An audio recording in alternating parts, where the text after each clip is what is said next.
Ladies and gentlemen, we welcome you to episode number 24 of the Primetime Rundown. Cannot thank everyone enough for joining us here on the Eastern Observer and the Blackjack Media Networks. I'm joined by my guys, Tyler Adelle and Nick Partain.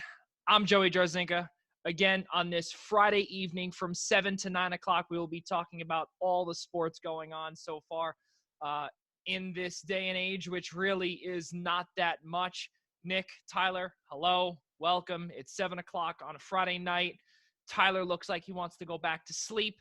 Nick is bright-eyed and bushy-tailed. Me, oh God, we don't even know what day it is. We don't even know what day it is over here. How's everyone doing? How was everyone's week? Exhausting. The week still has some days left in it.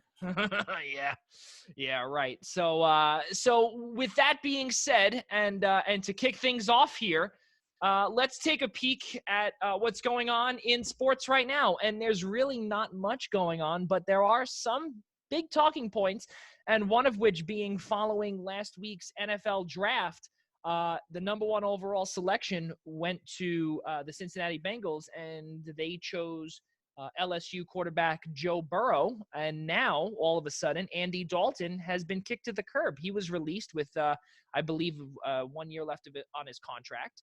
And now we have to figure out where he's going to go. My best guess, and many people might not agree with me, I say Jacksonville. And why Jacksonville? Because there's a man named Jay Gruden that's an offensive coordinator over there.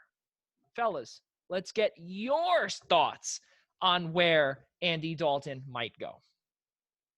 I know you don't like agreement, but you're probably going to be right about this one. Jacksonville has the ability to pay him a little more than a place like New England where he might be able to start. You're right about Jay Gruden. We've seen plenty of signings already with this kind of thing. Once you have connection to a coach, Jacksonville just signed Chris Thompson, who has connection to Jay Gruden. This kind of thing happens all the time. Players like to go places they're going to be comfortable. He knows that he'll be the backup, but Gardner Minshew could falter. He could end up in the lineup. He really isn't going to get much money from many places, so bidding is not going to be a big deal to him. But New England can only pay him about $1 million under the cap right now, so they'd have to get a very Jameis Winston type of friendly deal from Dalton for him to go there. And even then, it seems like the Patriots want to instill confidence in Jarrett Stidham, so they may not want to pull the trigger on a veteran quarterback right now. They might want to ride with him, and if they don't play well with him, they'll just accept a high draft pick next year. Other places, maybe the Jets, a veteran backup quarterback would be a spot. We haven't heard any connection, though. And with Jacksonville having the familiar coach, I can't see it not ending up that way. No workouts, nothing can happen. In those kind of ways, it's tough for a team to sign a non-entity without any kind of normal ability to court and work out and things like that. And not only that, I also think, and before we get to Tyler, I personally believe that, just with there is no veteran backup now that Nick Foles and his massive bloated contract was traded in full over to Chicago. And ladies and gentlemen, the reason why I'm laughing is because we have another segment of Not a Coke here at 7:03 on Friday night. But going back to that, we'll get to that at our 7:18 update.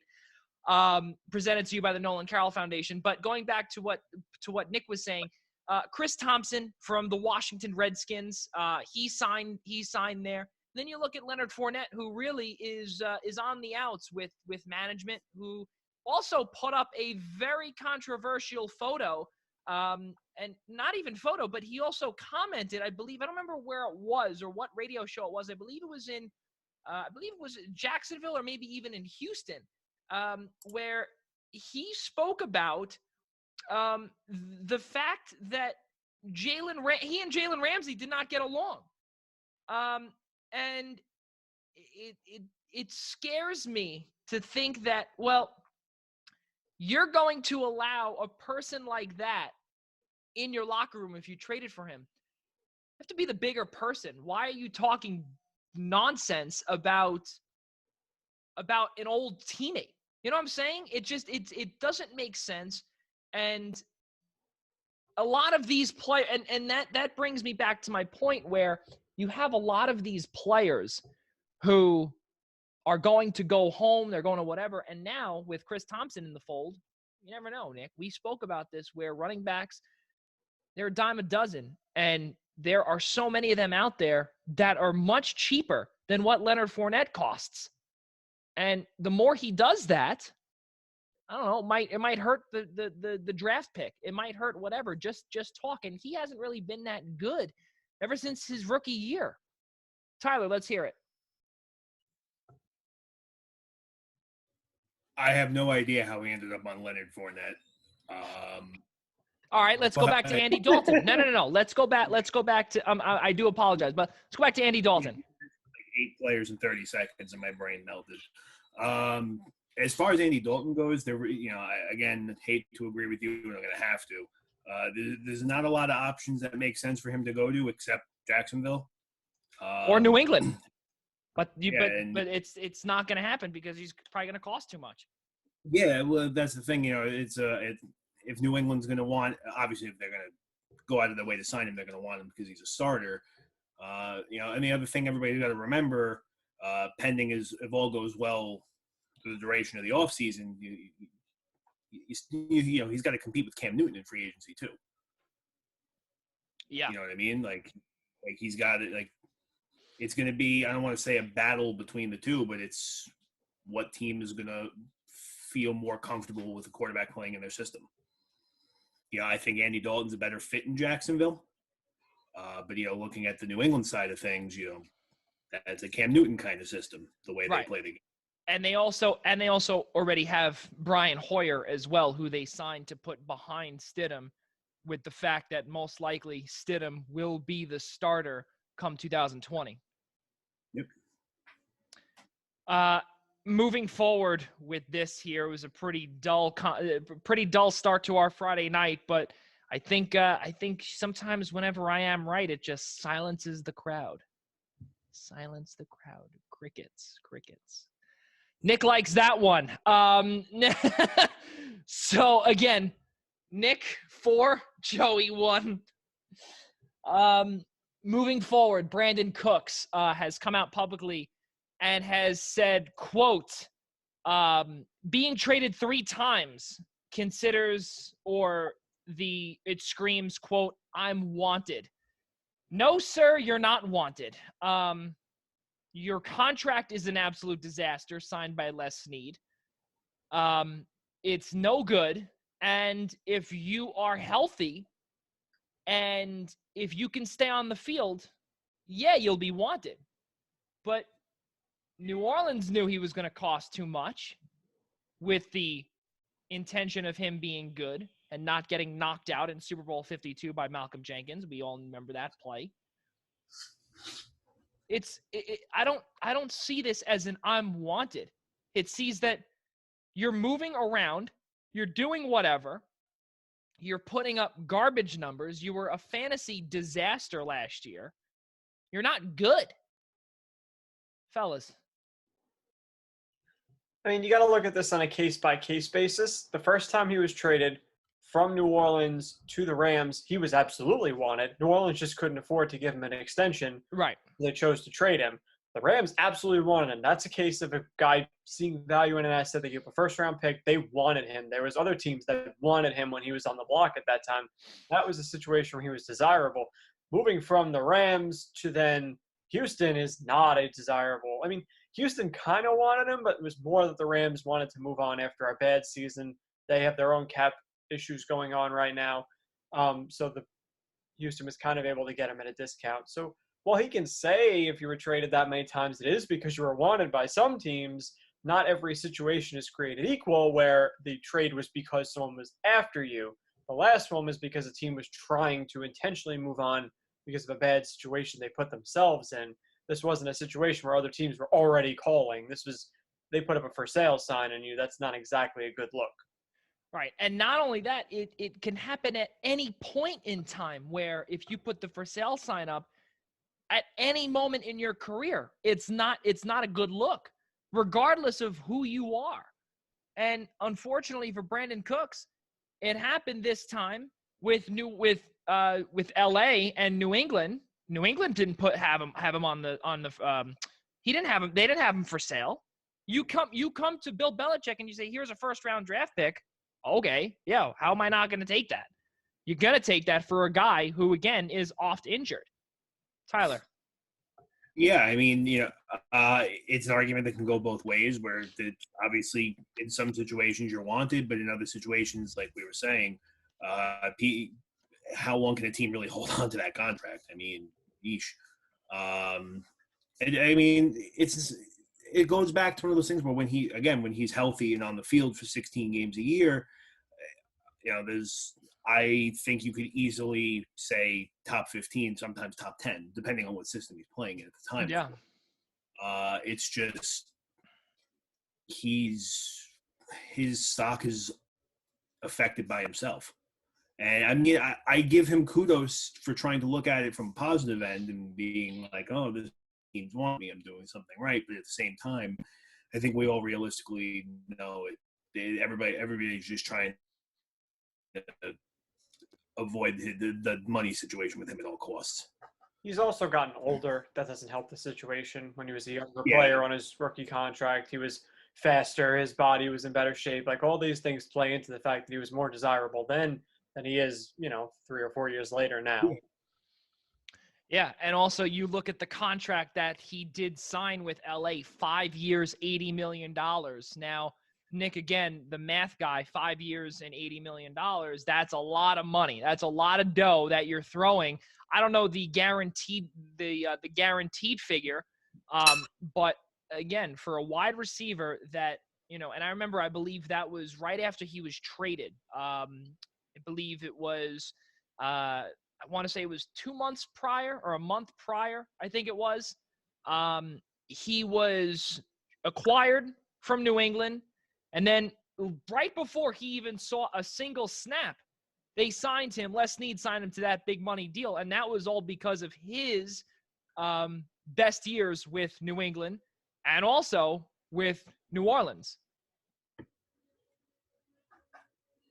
Anybody else? Yeah, I'm trying to think. $16 million is what that comes out to a year. That's a lot of money. Which is basically number one receiver money, which when he signed it, he was the best receiver on the Rams. This was basically a fair deal for him. Right. We've seen some players eclipse that number since then.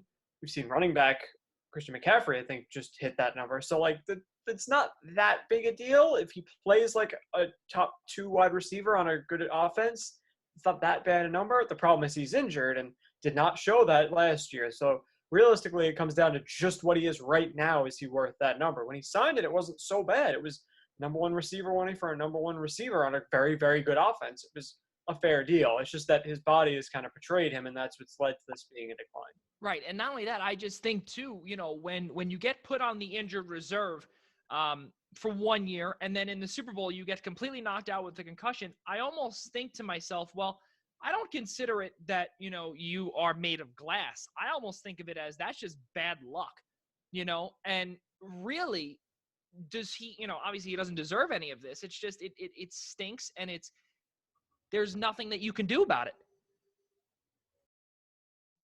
Yeah.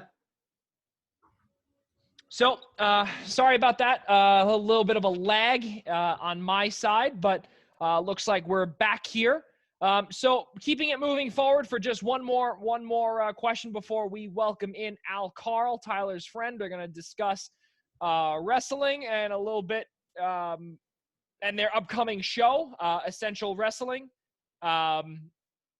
Moving forward here, we spoke about Von Miller being recovered or actually contracting COVID-19, the coronavirus. He's been recovered and cleared. Last thing that I do want to discuss in the NFL topic, Aaron Rodgers, quote, irate with the Packers drafting a quarterback. He's reportedly enamored with former LSU wide receiver Justin Jefferson, which unfortunately, ladies and gentlemen, for those that are watching, Justin Jefferson was drafted by the Packers' #1 rival in the Minnesota Vikings. So do we see, and we could give kudos to Tyler for that, just before we allow Al Carl in, what do we think about this? First things first, the Bears are their #1 rival. Okay, fine. So #2 rival. Well, okay, and the reason why I say #1 rival is because they're the better ones right now. Bears, obviously, yes, they're are #1 competition in their division. Let's put it that way. Okay, fine. Go ahead. Fair enough. Yeah, obviously Rodgers is going to feel this way. We all knew he didn't want another quarterback. We all know he wants a receiver. We saw his body language on the sideline last year. We saw the numbers for their wide receivers last year. They have nobody behind Davante Adams that should be trusted at this point. And it's still baffling to me that management didn't address it either via a draft pick or a trade. Of course, he's enamored with Justin Jefferson. He was an excellent possession receiver, reliable. That's what Justin Jefferson's mantra was going to be. He was going to be a slot guy. He was going to be reliable. He was going to catch a lot of passes. Rodgers wasn't looking for a big play, explosive. He wanted a guy who can catch the ball. He didn't have enough guys that he could trust last year to run the right route, be in the right spot, make the right reads, and catch the ball. That's what he needed more than anything, and the Packers dropped the ball, unfortunately. Unintended.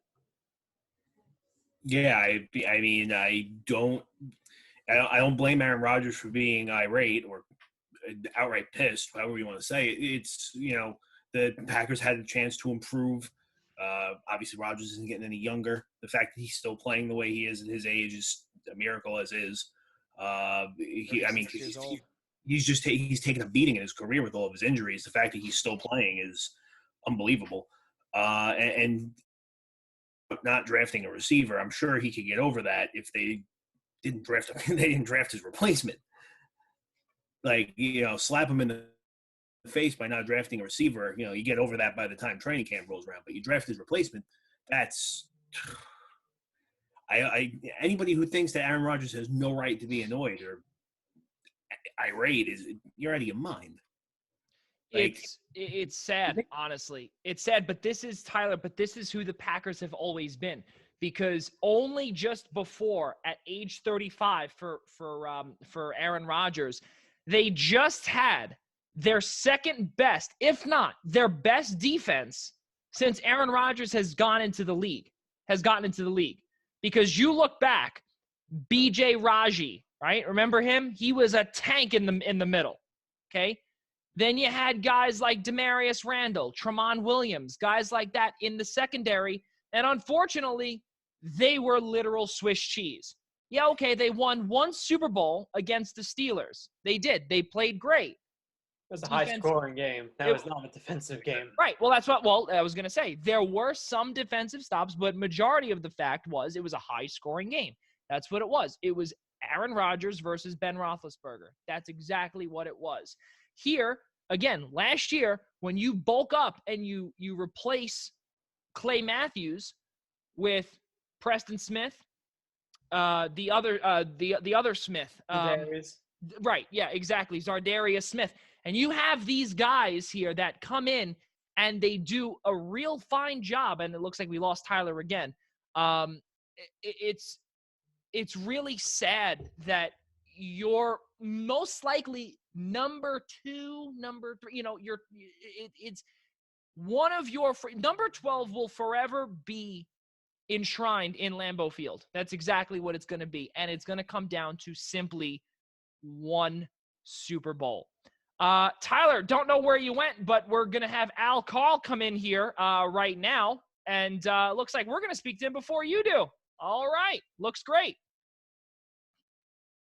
Al Carl, welcome to the Primetime Rundown. Let us unmute you. Al Carl, welcome to the show. I'm here. How you doing, sir? Hi, Al.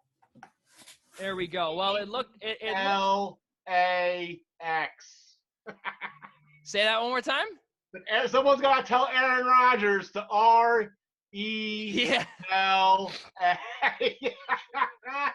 Well, let's hear your thought, actually. Aaron Rodgers' misery makes me happy, so I'm all for this. Well, what are your thoughts now with Jordan Love coming in as the potential successor to Aaron Rodgers? Oh, that's what, 3-4 years down the line from now? You don't know. You're not going to know unless Rodgers gets injured. He can practice all day long. I'm sure Doug Peterson was a great quarterback. We never knew it, Yeah, that's true, because he was obviously shadowed by he's going to get a lot of time in preseason, and that's what we're doing up in New England. We're pretty much judging Sid the Kid by his preseason performance last year, but then again, they did that with Russell Wilson. That turned out well, and they say Dak Prescott. I guess the jury's kind of still out on him, but if he does well in the preseason, that'll cause a controversy. If he stinks it up, then it'll just be a wasted pick that everyone will look back on this that they didn't help Rodgers out. Right. Yep. Exactly. So, Tyler, please take it away. Essential Wrestling will be premiering sometime, I think, soon. Coming soon. Sorry? Tuesday at 6. Tuesday at 6 right here Tuesday. on the Eastern Golden Observer. Mayo. So it's going to be a lot of fun. That's going to be our third program here on the Eastern Observer. So we cannot thank Tyler and Al Carl enough for coming aboard. It's going to be a lot of fun. But boys, take it away as you guys preview your new upcoming show on the Blackjack Media Networks. All right. I mean, there's definitely a lot to talk about this week. We have a pay-per-view coming up within the next 10 days, Money in the Bank, which, depending on how they produce it, could be all at the headquarters, could be half at the headquarters and half at the Performance Center. Al, what do you think? You think they're going to split up the show, or? Yeah, well, so for I'm seeing, what they're doing is they're putting the men's and the women's Money in the Bank ladder matches. They're putting them at a race. They're putting at the bottom of WWE headquarters, and they're making them race to the roof. And then the ring will be in the roof. Then they have to climb the ladder and get the briefcases on the roof. It's going to be another one of those cinematic matches. That's going to be, I think it's going to be awesome. And if I'm looking at the TV spots correctly, where they're showing the promos and stuff on Raw and SmackDown, it looks like both briefcases are hanging in the ring. Now, I don't know if that's a promo shot, or I don't know if that they're going to throw the 6 guys and the 6 girls at the same time, and we're going to see 2 races going at once. Like, this could be Cannonball Run 2020. Like, this could be absolutely phenomenal. Yeah, the match has a chance to be nuts depending on how they decide to go about it. I do hope, for the time being, with the limited resources, they keep moving on with these cinematic matches. They definitely, as we saw with the Boneyard match and the Firefly Funhouse match, obviously it's something that they clearly have the capability of doing, and they should have been doing it for a while if they're able to do them this well. So overall, thoughts for Money in the Bank? Yeah, I said, to go with your cinematic matches, I think it's a little tough to keep doing that when there's a live audience. I think it's great now. I think you're 100% correct. The 2 matches they did at WrestleMania were a huge success, and I think we could all thank Matt Hardy for the idea for all of this, to make these cinematic matches. He started them. But the problem is, if you do this with a live audience and they're looking at a Titantron, except for, watching some the Raw, the last Raw, the 25th anniversary, I think, whatever, where they split from the Garden and the Manhattan Center, where they had the first Raw. The people at the Garden or wherever, no, it was Barclays Center. Was that Barclays? It was Barclays, yeah. At our home.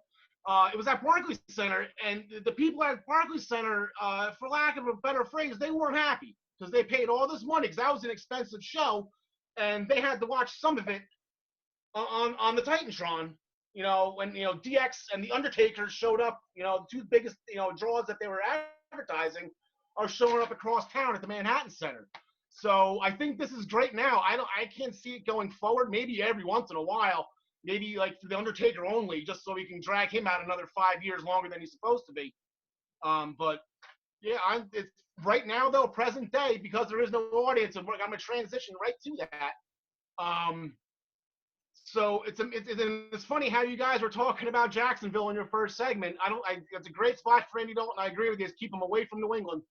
But they, again, our lovely friend from Florida, the Florida governor, has announced that they are starting phase 1 of reopening Florida starting Monday. And let me get my phone real quick. This involves opening up certain things. And let me get the exact quote here in the executive order that he reported, that large spectator sporting events should use social distancing guidelines, of course, and limit occupancy of venues to 25% of building capacity, which opens up the door for both WWE and AEW to start bringing people in at 25% capacity. So, Tyler, what do you think? What are we doing here? I did some research on it. I'll get to that in a second, but let's hear your initial thoughts. So for me, it's one of those things where I think this could be really good and really bad. Obviously, WWE isn't a stranger recently to the smaller crowd shows. Obviously, NXT is not run every week in front of the largest crowd in the world. But yeah, they don't have the performance center either, though. That's the yeah. I see what you're getting at, though. you know what I mean? It's like they're not, forget about the performance center for a minute. Just NXT in general, it's not a very large crowd to begin with. To the naked eye on a TV, it maybe looks like they're squeezing 2,000 people in there. But I could be wrong, Could be hiding things. I don't know the capacity of Of, NXT Arena or Full Sail University.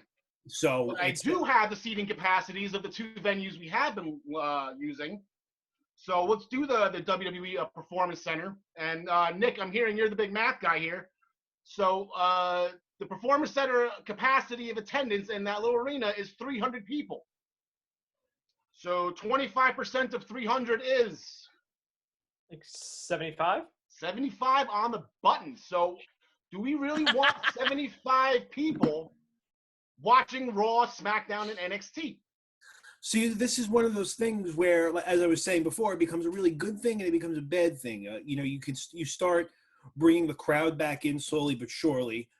You get more of that live feeling again. Because I don't know about you, with Raw and SmackDown and NXT obviously being in empty arenas, it doesn't feel. Watching a promo right now is extremely weird because they're not talking to anybody.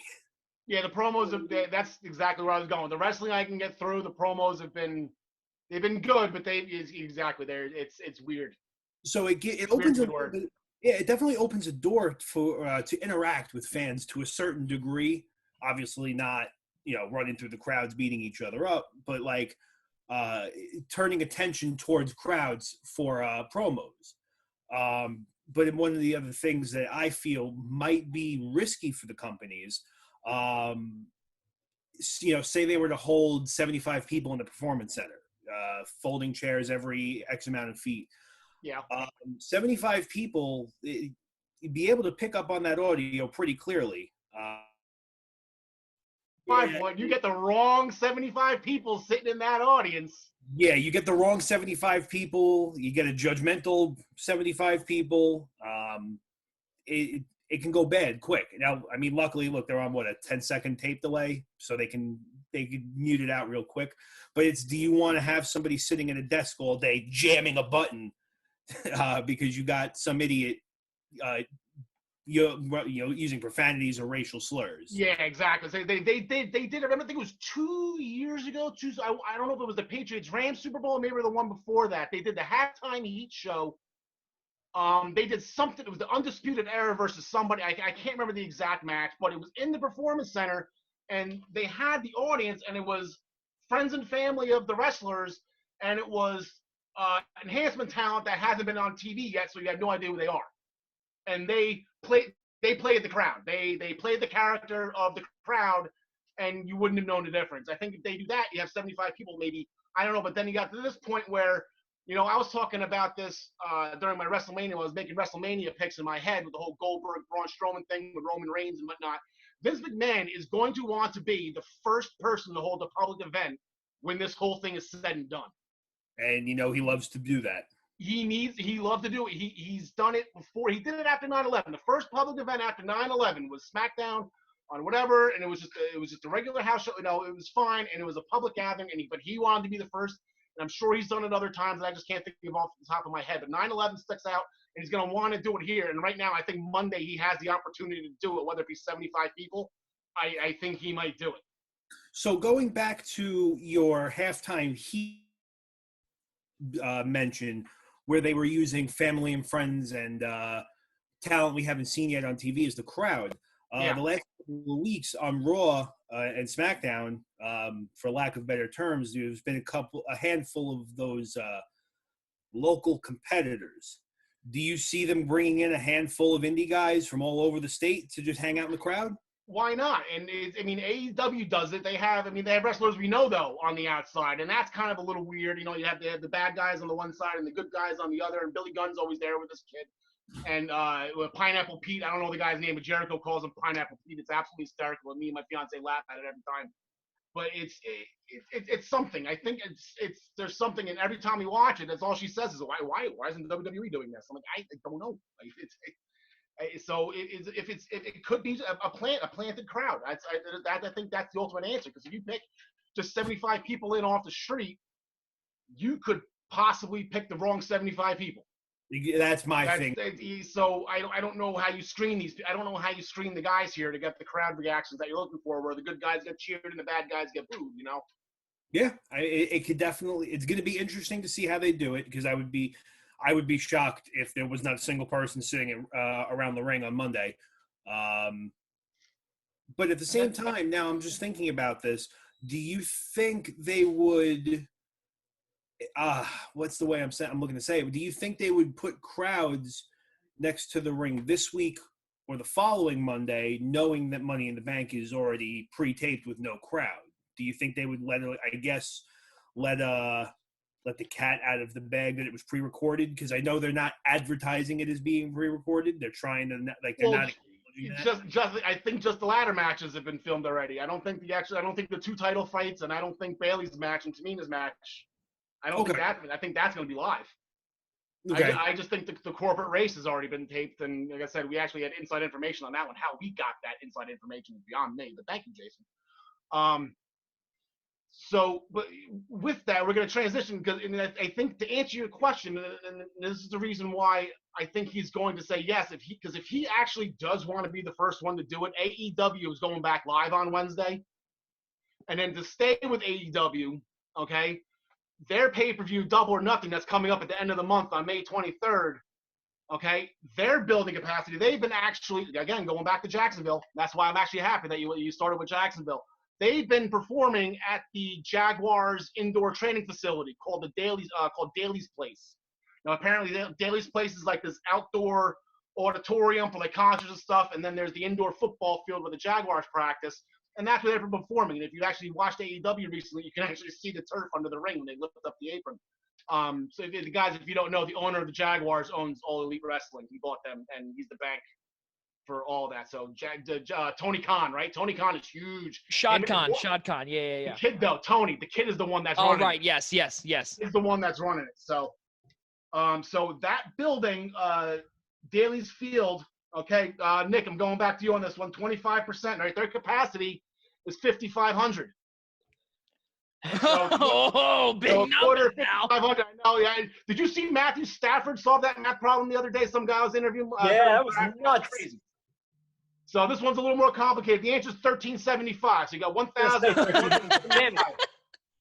I wasn't gonna have it exact, but I would have ballparked it. Yeah, it's over 1,000. I guess that's the overall thing. So you can actually have a crowd for Double or Nothing, where we will talk about this more on Tuesday, because the TNT tournament finals set. It's going to be Cody and Lance Archer. That's been building up for a while, but that was the first match scheduled. They're going forward with it. And as far, like I said, when I saw this interview that the governor made all this, the sporting events can fill 25%. You see the stuff with wrestling else with the news, you kind of like, okay, where is this really coming from? So I actually did I actually watched Governor DeSantis's press conferences today. All right, didn't mention it, but I guess it was in his the executive order report or something that's been quoted, and that's the quote that I sent you. But during his press conferences, when I listen to Governor Murphy here, we're talking 300, 400 new cases a day, and X amount, and it's still quite high numbers. They opened up the beaches down in Jacksonville, and then a week later, the numbers dropped to single-digit cases per day. I think the lowest they had, I think it was like 4 cases per day one day. That's even after they opened up the beaches. They got a lot of slack for opening up the beaches in Jacksonville to the public. So you know what? I think they got the green light. I think we're going to see 1,300 people watching Double or Nothing live. So I think regardless if Vince goes live with the 75 on Monday, whether they're real fans or whether they're enhanced talent, Double or Nothing's going to blow them out of the water. Yeah, it's excuse me. It's definitely going to come down to the number on that one. The fact that they can fit more people in the building or practice field, whatever you'd like to refer to, definitely will impact how they can run their show. But at the same time, it puts them in a position, in my eyes, where you got to pull 1,300 level-minded people, where they're not going to be screaming derogatory things at the ring all night. But that's AEW. This isn't a WWE. They can do that. AEW is not. They're not completely focused on kids. They don't have the sponsor money that's directed to kids. the amount of cursing that goes on TNT on AEW, it's amazing. You know, they say more on TNT than I can say on this podcast. So they're not trying to. You know what? I'm sure that would be great. I'm sure that's actually what people want in AEW. Well, I know what you mean, but I'm talking more along like that, like I was saying before, crossing that line with racial slurs and. Oh yeah, well. You know what I mean? Like that's something. Look, I mean, we've seen our fair share of things. A couple beers in somebody's system in a sporting event, and they're getting dragged up the stairs by security, and yelling stupid things all night, trying to fight the 8-year-old child next to them who bumped into his hot dog. You know what I mean? So it's I think finding hot dogs are expensive, Ty. They're hot. They are very expensive, unless it's a retirement night. Somebody drops a hot dog, fist got to be flying at a wrestling event. I'm sorry. All right, Ty, let's wrap this up. Pro Wrestling Pick'em time, all right? We'll do a quick lightning round. 4 matches. We're not going to go too deep into it. We're going to get to the matches tonight, some matches on Monday. Everything else we can talk about on our new Essential Wrestling podcast coming this Tuesday, 6 p.m., presented by ProWrestlingPick'em.com. All right, so here are your picks. Tyler, tonight we got 2 more of the 2, let's say the last Money in the Bank qualifiers for SmackDown. For the men's, we got Otis and Dolph Ziggler. And for the women's, we got Carmella versus Mandy Rose. Who do you got? Give me Otis, give me Carmella. Okay, I am going to go the exact opposite of you. Here's why. I'm going to make this quick. Here's why.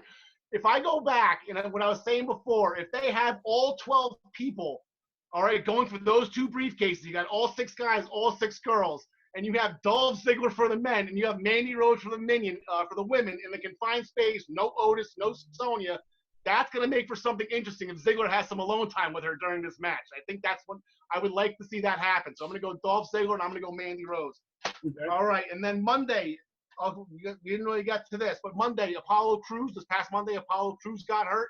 He is out of Money in the Bank. They're doing a last chance gauntlet.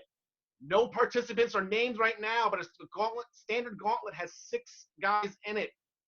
Any predictions on who do you think will be in it or win it? Jinder Mahal. Jinder Mahal is your pick. The timing is too predictable for him to be back. I think Andrade would be a good choice to be in. I guess Jinder coming back, that might be too soon for me. How about Bobby Lashley? How about Bobby Lashley winning this whole thing?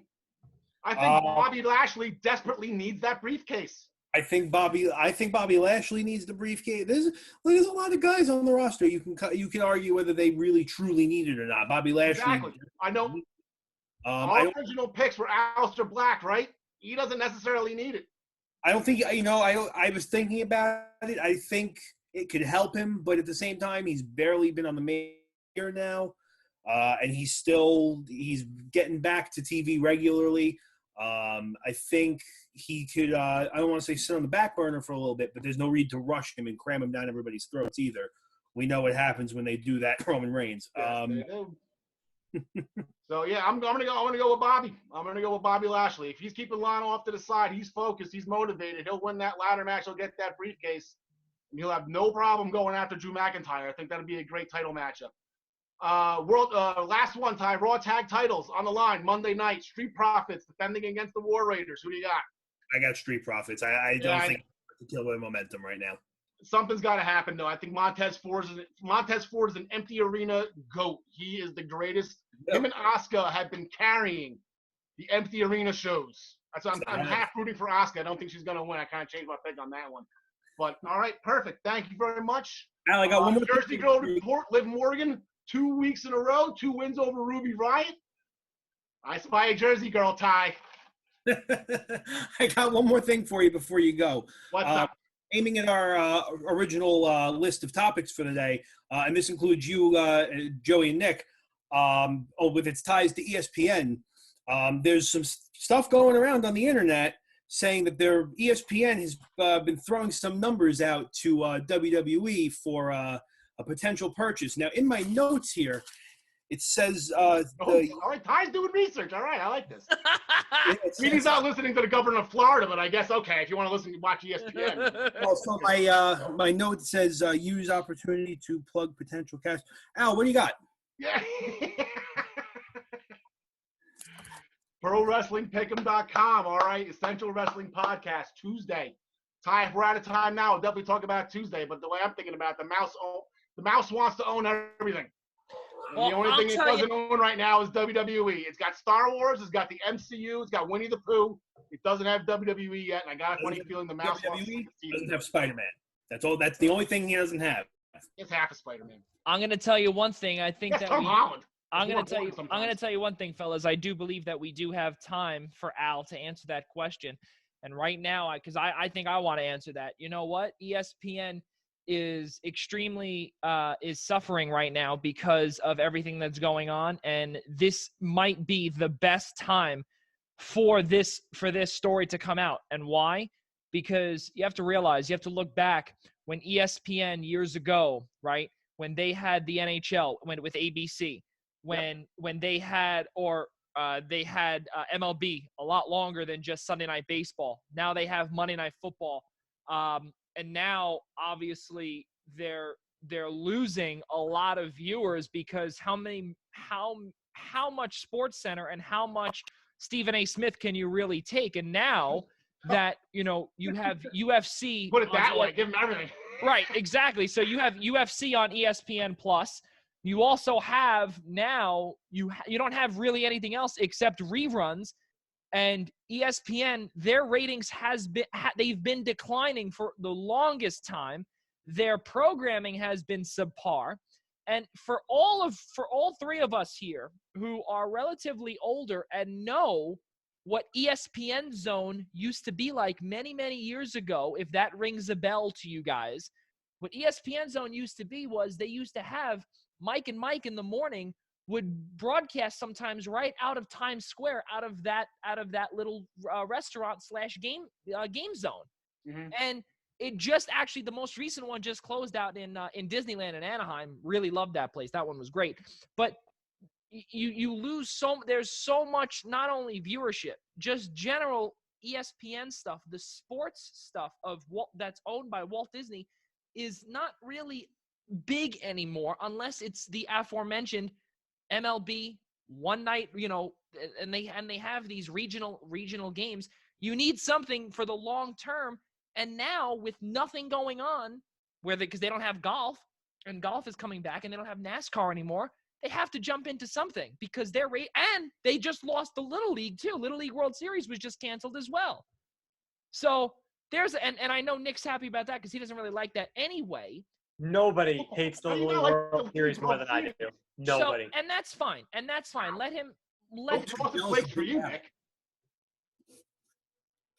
Say that one more time, Al. You got cut off. No, if he doesn't like the Little League World Series, you better not be eating frosted flakes.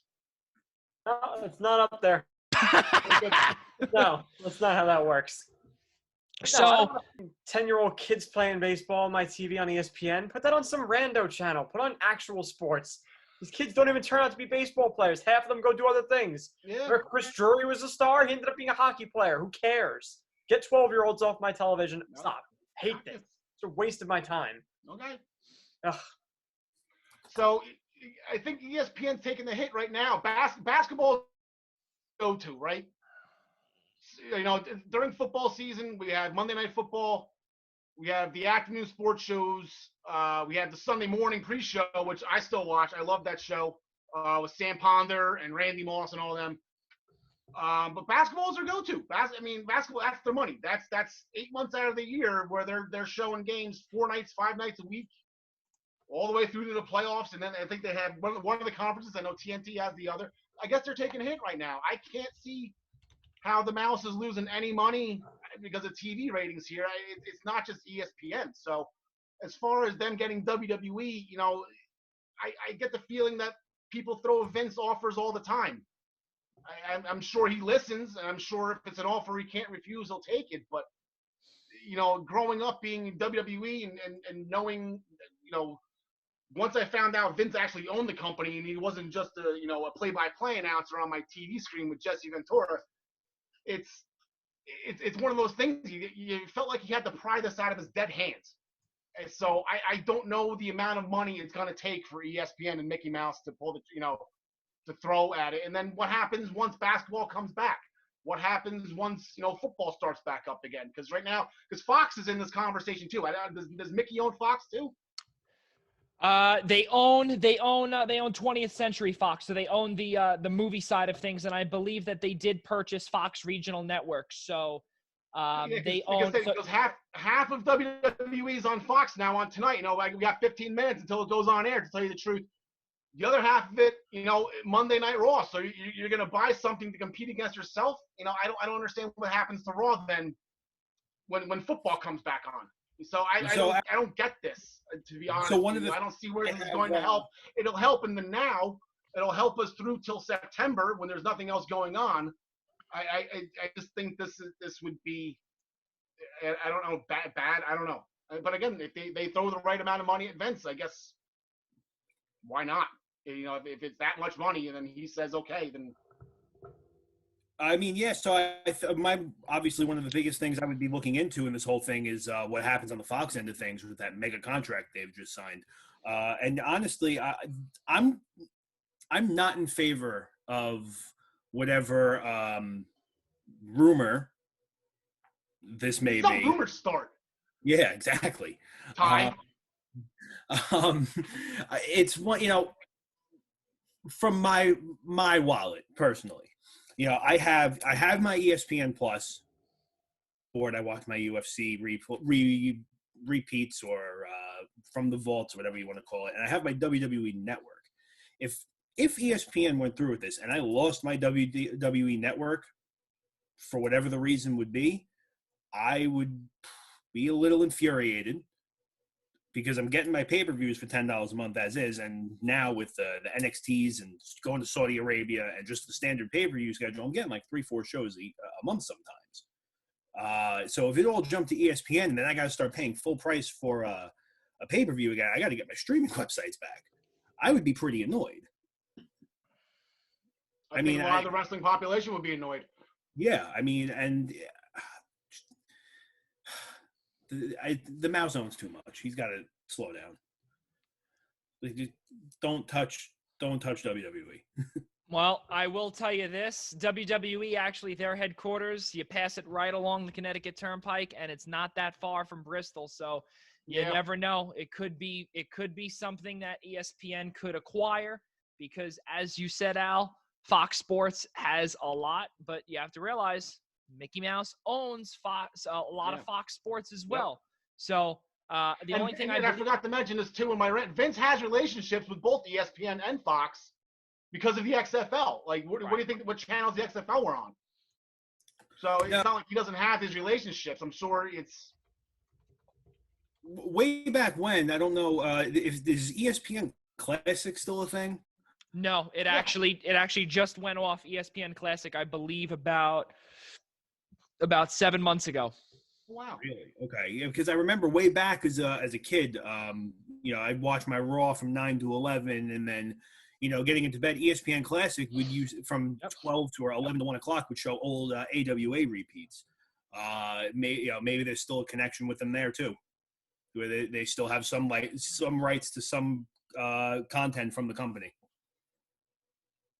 Yeah, no, absolutely. And we'll see what happens with, and it's really a shame because now we speak about ESPN Classic. We speak about a lot of this stuff and we spoke about a lot of the programming that is no longer live right now that ESPN, that ABC, that Disney Channel has, that any of that stuff has. And it's unfortunate. So now they're going to do their best to try and acquire something that is considered essential right now in the state of Florida. Al Carl, cannot thank you enough. Also essential to the Eastern Observer Podcast Network. There you go. Primetime Rundown. The Eastern Observer, Blackjack Media Networks, the Primetime Rundown. This podcast thanks you, Al, for joining us here on episode number 24. We can't thank you enough. It's been fun as always, and we cannot wait for the Essential Wrestling Podcast to premiere 6 p.m. Tuesday night right here on the Eastern Observer, presented to you by your website. Repeat that one more time. Where can they find your site? ProWrestlingPick'em.com. Play against your friends. Play against the universe. There you go. ProWrestlingPick'em.com is the primary sponsor of the Essential Wrestling Podcast. Al Carl, cannot thank you enough. You have yourself an amazing night, and we will see you. You too. Enjoy, guys. Thank you for having me on. As always. As always, man. Yep, for sure. You stay well, and we'll see you on Tuesday night. It's going to be a fun time. Sounds good. All Have a good night, guys. Thank you. You as well. All right, so we keep moving forward here, and we get back to the NFL. I do want to just stop it, just make one more pit stop before John Denaro of the Golden Stick Wiffle Ball League comes in. And we do want to start off, or actually conclude the NFL in full. Ted Ginn Jr. Ted Ginn Jr. has signed a deal with the Bears. The Bears they have a lot of problems. They can't figure things out. And now they have a speedster on the opposite side of Allen Robinson. So good signing, bad signing, and really who throws them the ball? I think Nick Foles throws them the ball. You don't take on an obscene contract like that and give up a draft pick for it if you don't mean business with the guy. They haven't decided on Mitch Trubisky's fifth-year option yet, but once they decline that, it's going to all but guarantee it's Foles' job. And I love Ginn because of that. We've seen Foles like to throw deep. He did it a couple times to the pitch. He has the arm for it, giving him a vertical threat to stretch the field a little bit. I think will be helpful. It's a low-risk, low-money flyer move that could open up your offense. It's absolutely a good move after the draft. You didn't get maybe a type of receiver you wanted, or instead of using a draft pick, you fill another hole, sign the receiver. This is a good move. And on top of it, too, before we get to Tyler, I do want to say he played fantastic in the slot for Drew Brees. Really, really good stuff as well. Tyler, let's hear it. Yeah, he shouldn't have any problems in Chicago. He's going to be exactly what they're looking for. Just a guy who's good in the slot, can catch balls. I don't think they're going to be looking for more than that. It's going to be a very simple process for him up there. And not only that, also once Taylor Gabriel left and went to Atlanta, he played sort of the role of second of the slot receiver / running back / he was like right in the middle. So they've been missing someone who could play that hybrid role ever since he left just a few years ago. Folks, we do want to just say one quick thing. Do want to apologize for a couple of the profanities thrown out just a few minutes ago. We do apologize. That's not what we do here on the Primetime Rundown.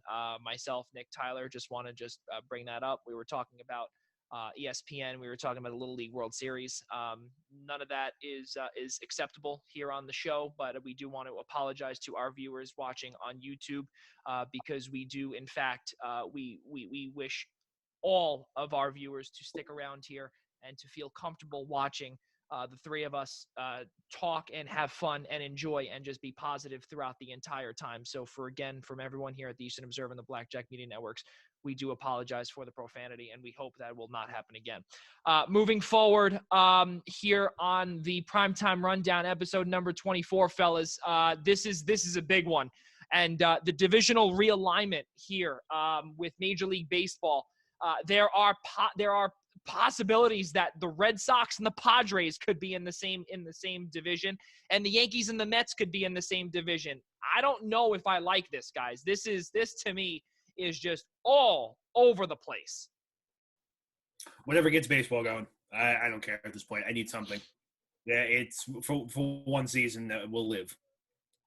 It's like the best. One of those things that means nothing to me because they don't have any kind of closeness to getting playing going at all. It's just another thing that may have been suggested in one meeting once that got leaked. I never heard anything that this was close or that this was a favorable scenario. It doesn't matter. These things keep popping up, but they're never ever close to happening. So I'm not going to latch on to any of them. It'd be nice to see the Yankees and Mets in the same division for once and get to play more than 2 games this year. So that might be something. But at this point, the whole integrity of the game is going to be different this season. So if you're going to jazz it up and do something weird, why not? What's the difference at this point? I'm not going to consider this season legitimate for any of the sports that are trying to finish up during this pandemic. So whatever, get weird with it, as Danny DeVito might say. Or even to start it up, it's difficult. And not only that, but you'd say, obviously, let's be realistic. You're not going to have Boston fly to San Diego. It's going to be in a neutral site. It's going to be something close, if that is the case, if this whole realignment plan works, which I don't know about, fellas. it doesn't seem right to me. Exactly what Nick said. You can't latch onto it because there's so many rumors, there's so many stories, and obviously you heard just a few weeks ago about Arizona being a possibility. That would be an absolute disaster, we would assume, because you have, you have so many people that are going to be, crunched together that will be, just the way that it would be everyone in isolation for 5 months. It's not good. We don't know.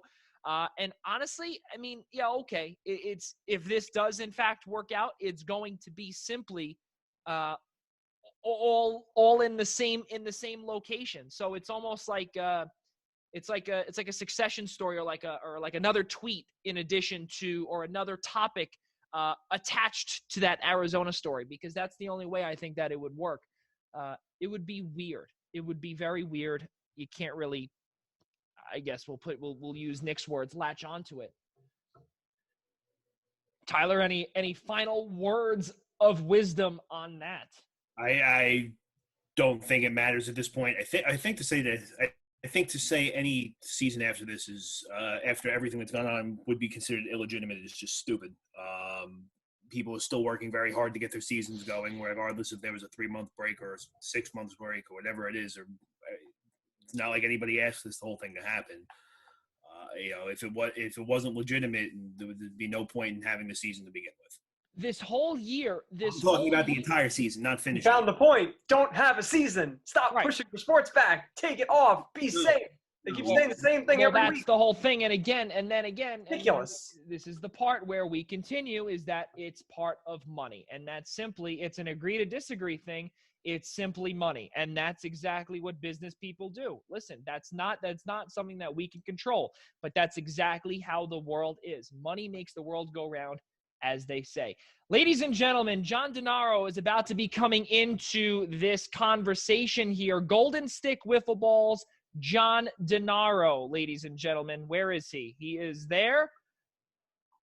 Let's see. Looks like you have to turn the screen a little bit, or you have to, there you go. You can make it, there you go. That looks good there. We just got to unmute you, and we're good. All right, we'll unmute you here. All right, and how's that? John DeNaro is in. John DeNaro, welcome to the Primetime Rundown. I can't hear you. You can't hear us. The audacity. No, there we go.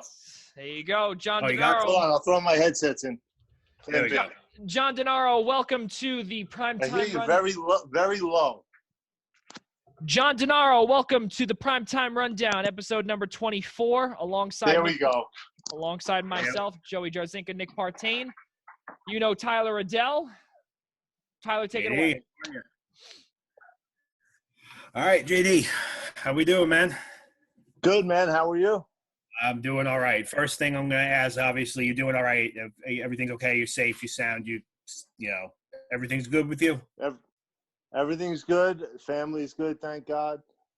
Just waiting to play a little wiffle and just getting by, like everyone else. Yeah, I'm getting a little tired of waiting.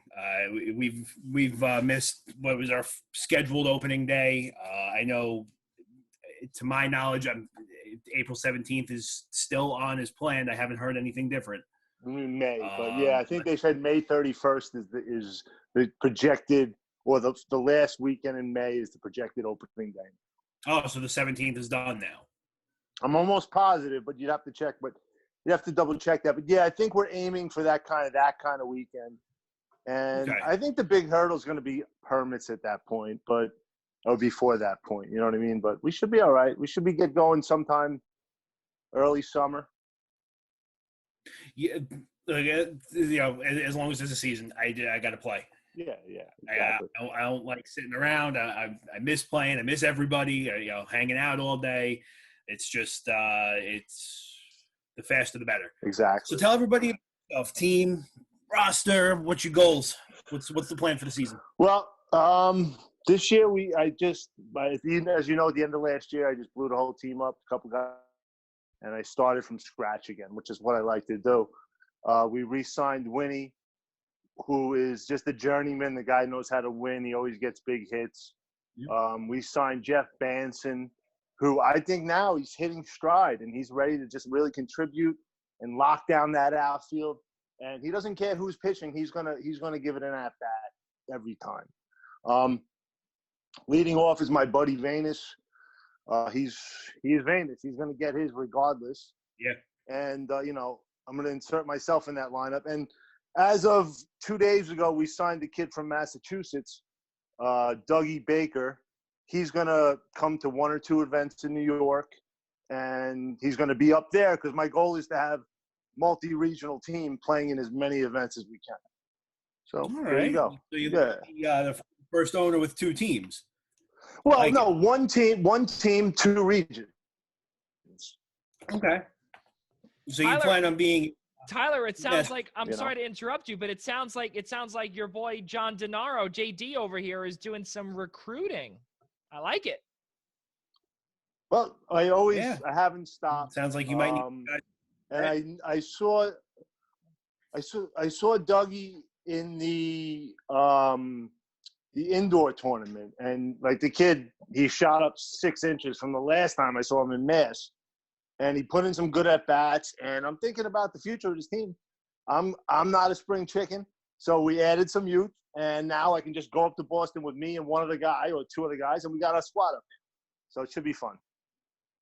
Yeah, no, for sure. So looking at the region so far, just specifically New York, who would you, in your opinion, who's your favorite this year for the region?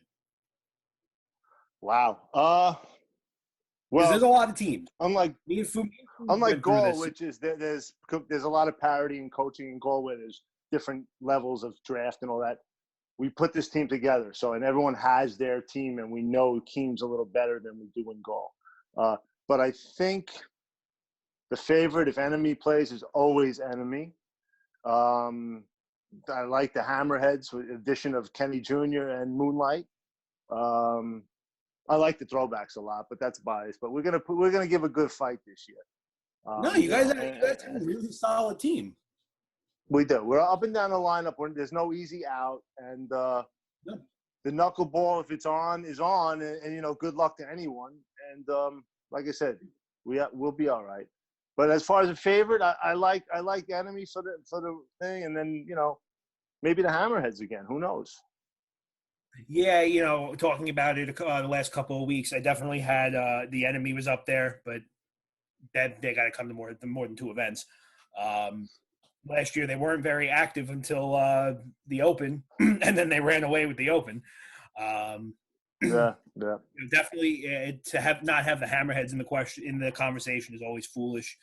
I think the players you can throw up there too with Tulo now.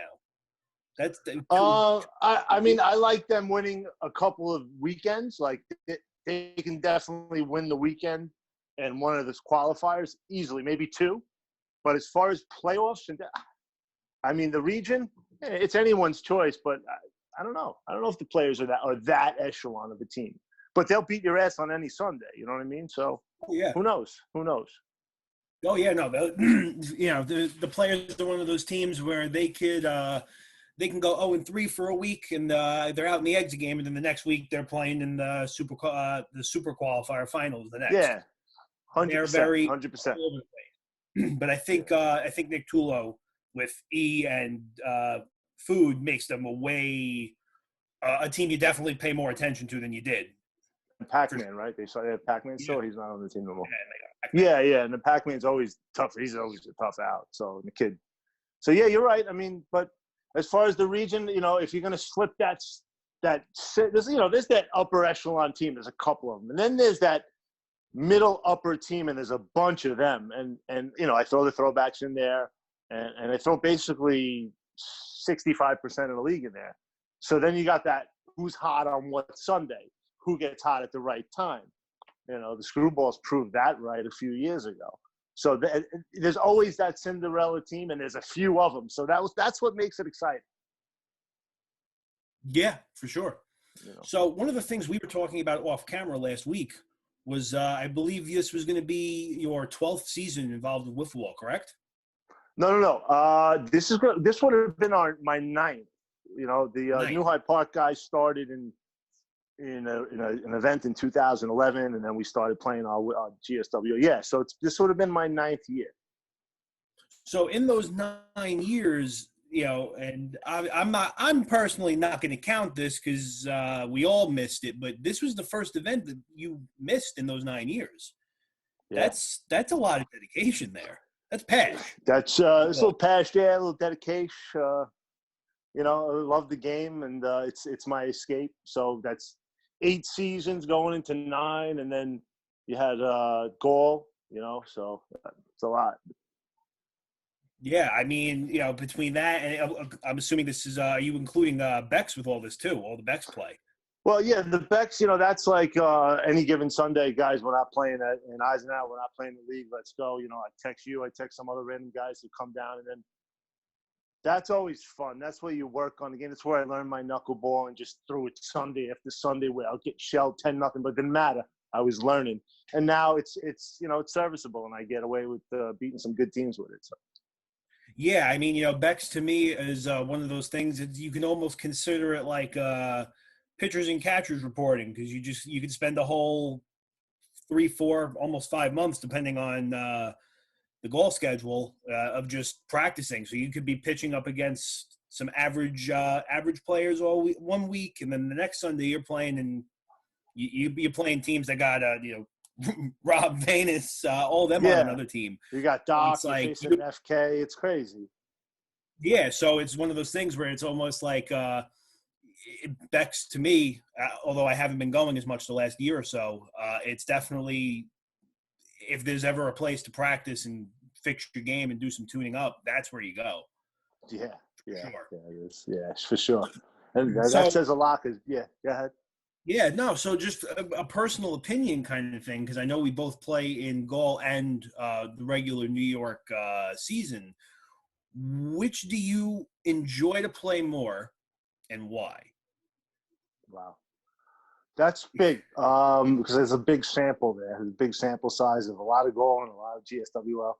So as you know, we came into the league, we came into with my guys from the neighborhood, my friends, guys I went to high school with.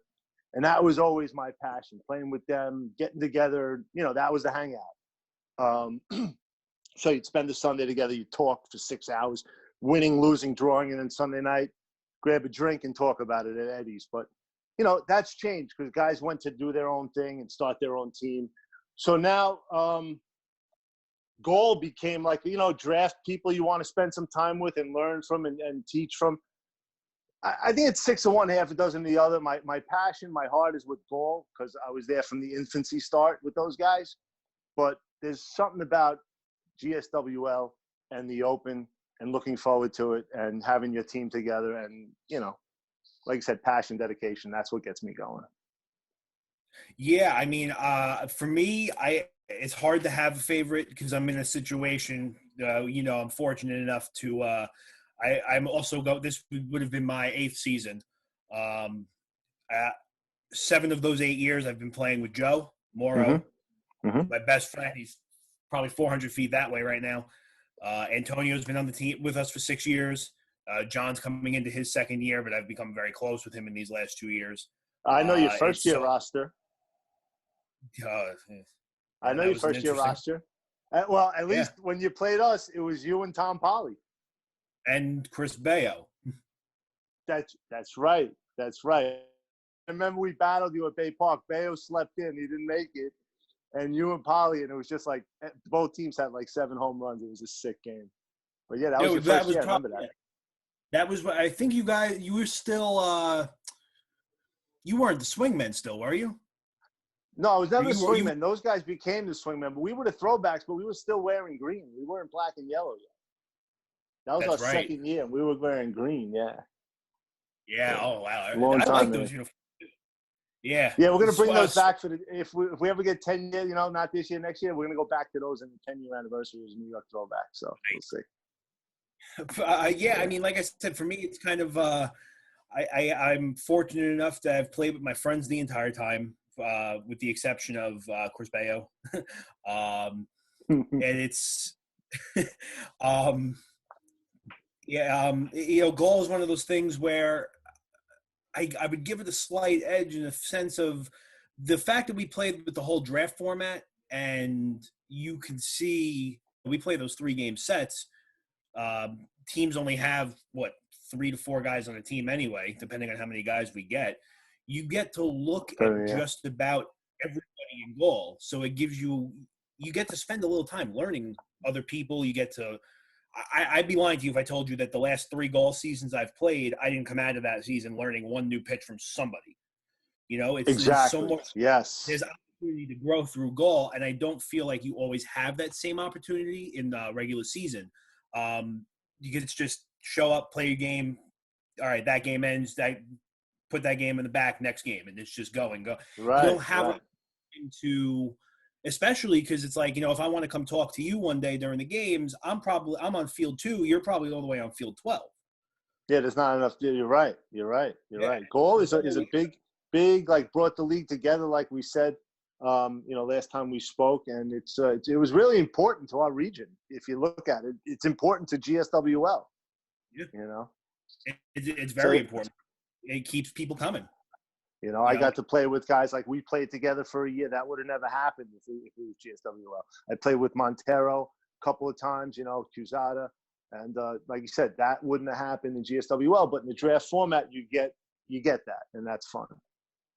Yeah, and the best part about the draft format is you can end up on a team that can go undefeated or finish the season with 2 losses, or you can end up on a team where people aren't showing up, but you're going to get more playing time. You're going to get more time to practice your own game. Yep, and you have fun all the time, so it's good. Yeah, so, me, I could show up and get 1 at-bat and 1 inning in the field, and I'm happy for the rest of the day. I just want to practice. Obviously, the more playing time, the better.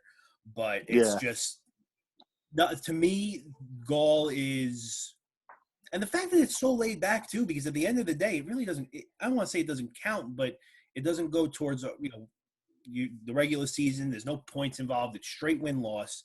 It's just – it's a lot more laid back. And that said, the championship of goal is really respected, too, because you have a draft. And sometimes you got 6 guys, like the last 2 championships played with 6. So you win a gold championship, like that's pretty prestigious in our eyes and in our peers of the league guy. It's pretty good. And I haven't done it yet, but I'm gonna. And that day comes, it's a nice moment.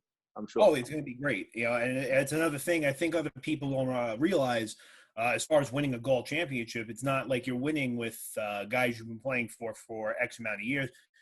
You're playing with guys you may have played with before. You're playing with guys that you might not even know their name. Yeah, it's true. And it's true. You go out and you get it going. And then at the end of the day, you know them, and you're playing with them going forward, or you're friends with them either way. So.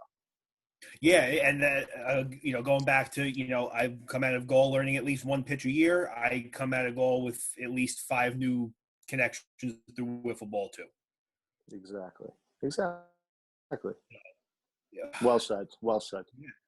Yeah, and like I said, that's what hurts the most about not playing right now is I'm not with the people I want to be with. I'm stuck. I'm stuck in this 12 by 12 box. Hopefully, hopefully, it will go down, a little later. But there's enough weekends where we can jam pack, like late July with a few events, and then we can do a doubleheader maybe, and everyone's well rested. So eventually, life as we know it will return on the wiffle ball field. It just might be a little bit, like I said yesterday, the food a little later than sooner. Yeah, I like I said, obviously the sooner the better. If food called me right now and told me we were playing at 9:00 in some parking lot under the lights to start the season, I think you and I would probably end up being the first 2 there. That's the way it goes. It goes. Hey, just the faster the better. Mm-hmm. That's true. JD, I can't thank you enough for being here with us today, man.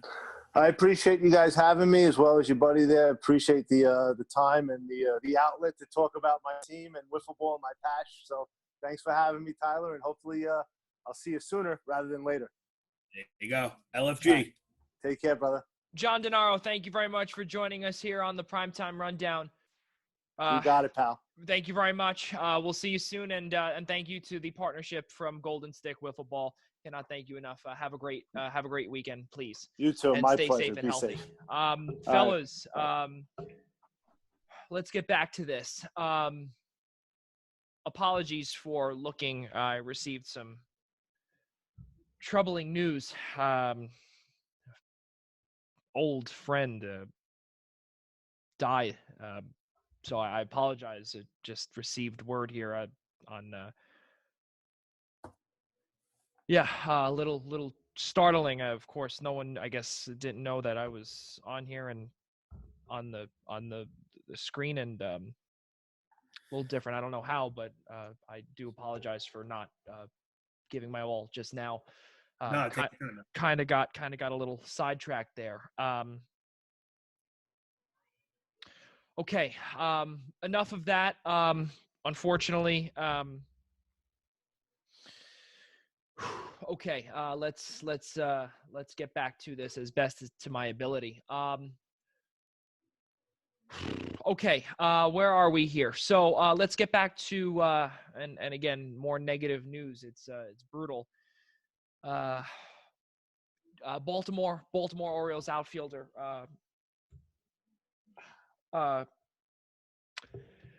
Trey Mancini. He has stage 3 colon cancer, and if he plays, it won't be this year. Whether it be a shortened season, whether it be whatever it may be.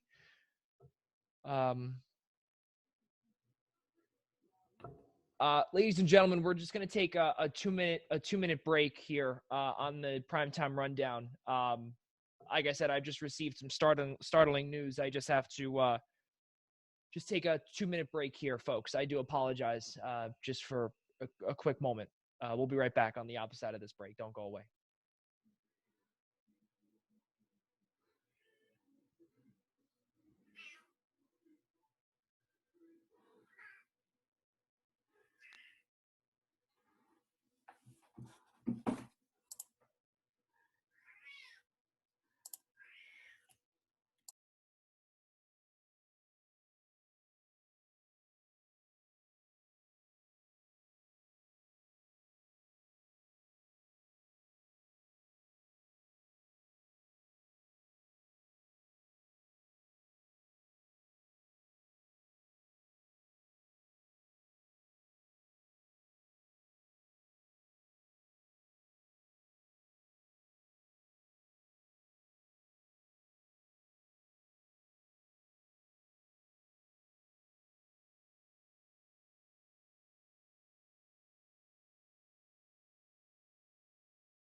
Ladies and gentlemen, we are back here. I know Tyler and Nick are they're on their way back. It's okay. I do apologize. Just needed to take a quick break. For those reasons being said, I know to our viewers, out there, I do apologize for the break. An old friend, I actually, as I was scrolling through Facebook, trying to get a little bit more information and things for us to discuss in such a negative time. An old friend of mine, very close friend, and I will say this a little personally. It from what it seems, I'm friends with his brother on Facebook, and it's I don't know if there was something there, whatever it was, but he's no longer on this earth. 25 years young. One of my closest friends when I was a kid, Liam McAvoy, gone way too soon. May you rest in peace. And even though we haven't spoken in a very long time, I'm still going to miss you. And I'm sorry to get personal here, but that was news that I was not hoping to see ever. And even though you grow apart from friends, you still have those memories in your head. And I got a whole bunch of good ones. Fellas, I do apologize for the 2-minute break. I just had to let out a couple of emotions on that. Wash my face pretty quick. Let's get back to this to the best of my ability. I think we could do this. And I'm gonna get off of this for now. We're gonna work with what we have is the best thing. All right. So Trey Mancini, stage 3 colon cancer. I know again it's negative news, but really all the power to him. I do pray that he does get better. I'm assuming he came out with a Players Tribune article saying that he won't be back if they do resume in the summer. Additionally, also Major League Baseball has announced that they have postponed the 2020 Major League Baseball Hall of Fame induction ceremony. Derek Jeter being the headliner until 2021. Derek Jeter says this is 100% the right call. Well, I do have to agree it is, because if you've ever been to Cooperstown, which I don't know if the two of you ever have, but so Nick has, and Nick knows that, remember, there's only one road in, one road out. And not only with one road in and out, with the fields and everything, the traffic and everything, and especially in this day where we have to social distance and we have to do whatever, I think people literally being on top of each other, and there's really no room for any of it at Doubleday Field or wherever it may be, is not the right call. So 2021, it is for Derek Jeter, and it's probably going to be, I wouldn't be surprised, one of the best. I would think they're going to merge the classes. Say that one more time. You got cut off there. I think they'll just merge the 2020 and 21 classes together in one big ceremony. Right, and which is just quickly, forget about your one road in, one road out thing. Being that Cooperstown is also in New York, the fact that Jeter was going to go in this year, the crowd would have been probably double the size as normal. So it's definitely the right call. Right, and we also saw too last year when Mariano Rivera went in, where you had it was like a mile back. It almost looked like it was like a ground almost of like Woodstock or one of those camping out country concerts. Yeah. Really, really crazy. And on top of it, now that Tyler, you did say 20 and 21 most likely will be merged, which I would assume is the case. Well, most likely will be. I'm sorry. I'm sorry. I wouldn't say merged. I would say maybe 2020 on Saturday and 2021 on Sunday, just so they each get their respective times and they're not rushing through it. Maybe but definitely same weekend, maybe like a weekend long event. Yeah, no, right. But if we let me finish saying is that I think in terms of the people, it will be for sure, or the athletes would probably be one of the best classes that we've seen in 1 year exactly. So really, really, really, really good stuff.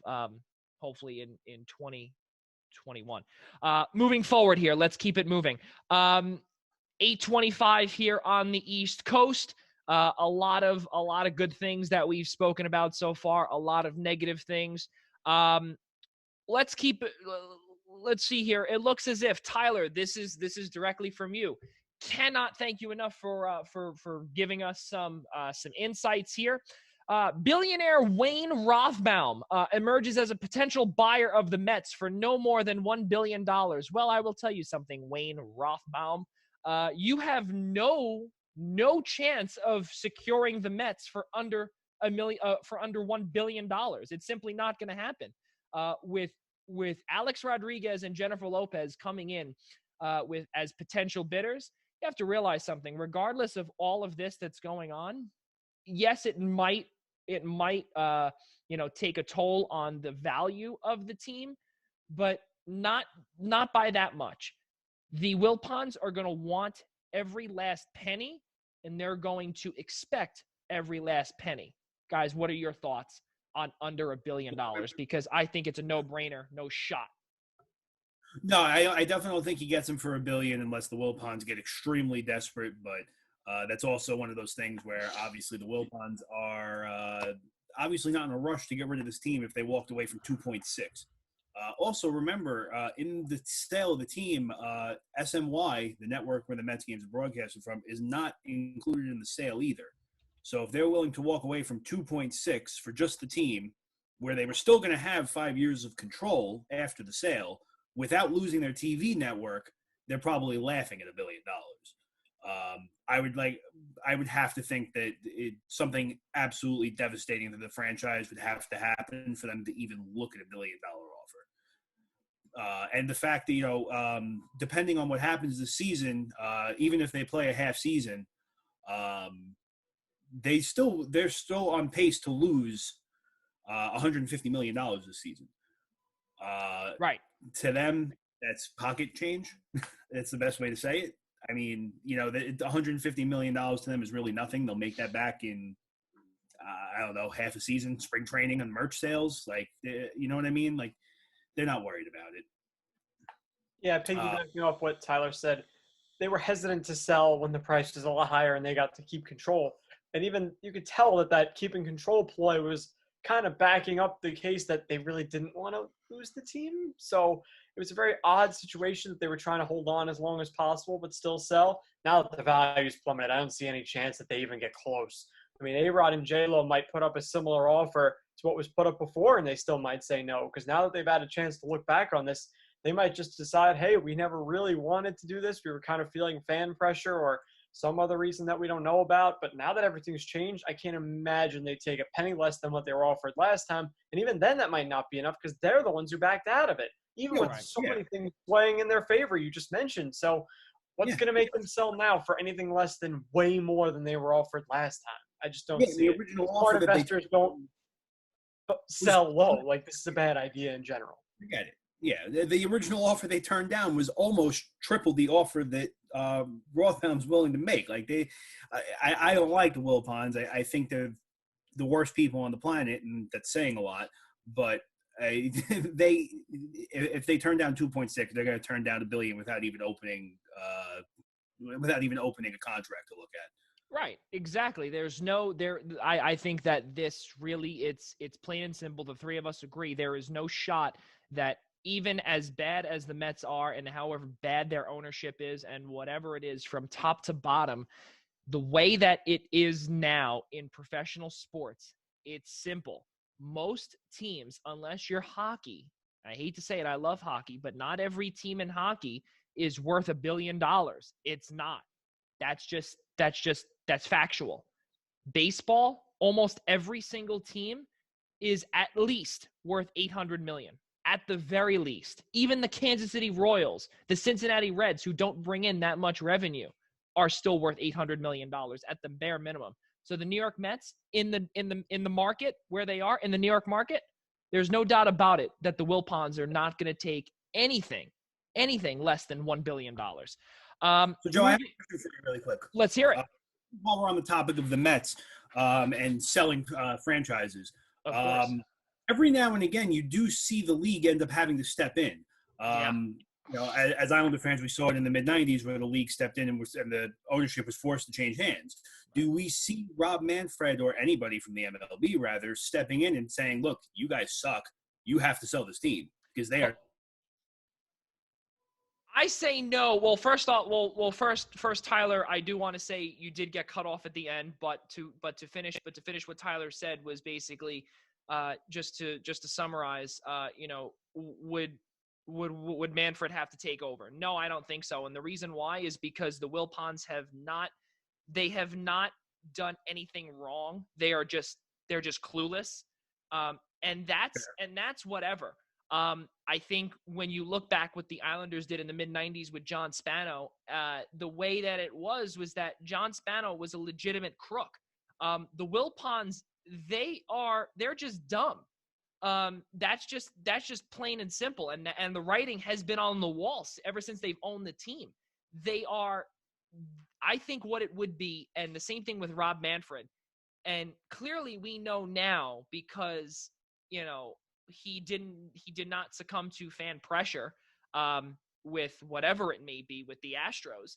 And if you really think that he's going to take over a team that is just making poor managerial decisions, then you got something else coming for you. Because if he's not going to take away, players' eligibility, where players would be suspended in full for the 2020 season if it were to resume, I don't think he's going to take over. I think it is what it is. Major League Baseball is still making money. Mets fans are still being stupid and spending money on season tickets and merchandise and player T-shirts and player jerseys that they're not even going to be there past July 30th. So it's like it's just as long as Major League Baseball and Rob Manfred are making money, there's no need to step in. Yeah, I'm going to agree. I don't think that Rob Manfred's going to step in to any degree, especially, like I said, the Wilpons are very stupid people, but at the end of the day, they haven't broken any rules. They haven't done anything shady under the table. I mean, the most recent thing they're doing with fans who are missing out on their season tickets, they aren't being refunded. I don't know if you saw. They're being credited towards next season, which I think is kind of I think it's for lack of better terms, it's a not very nice thing to do. I think fans should have the option to get their money. But like I said, they're not breaking any legitimate rules. They haven't done anything shady. The only, I mean, there's a lot of things you can laugh at the Wilpons for, but the only thing they're putting in money to that they really don't have to put, what they shouldn't be putting money into, is Bobby Bonilla. Right. Yeah. Well, everybody forgets about him too. Every July 1st at 12 noon, he always gets paid that $1 million. I think it's until sometime in 2030 something. I think it's 2035, right. So now that you say that, Tyler, you bring up the fact about, the refunds of the season tickets. Well, let's be honest here. This goes with every single business, okay? And this is from small all the way to large corporations.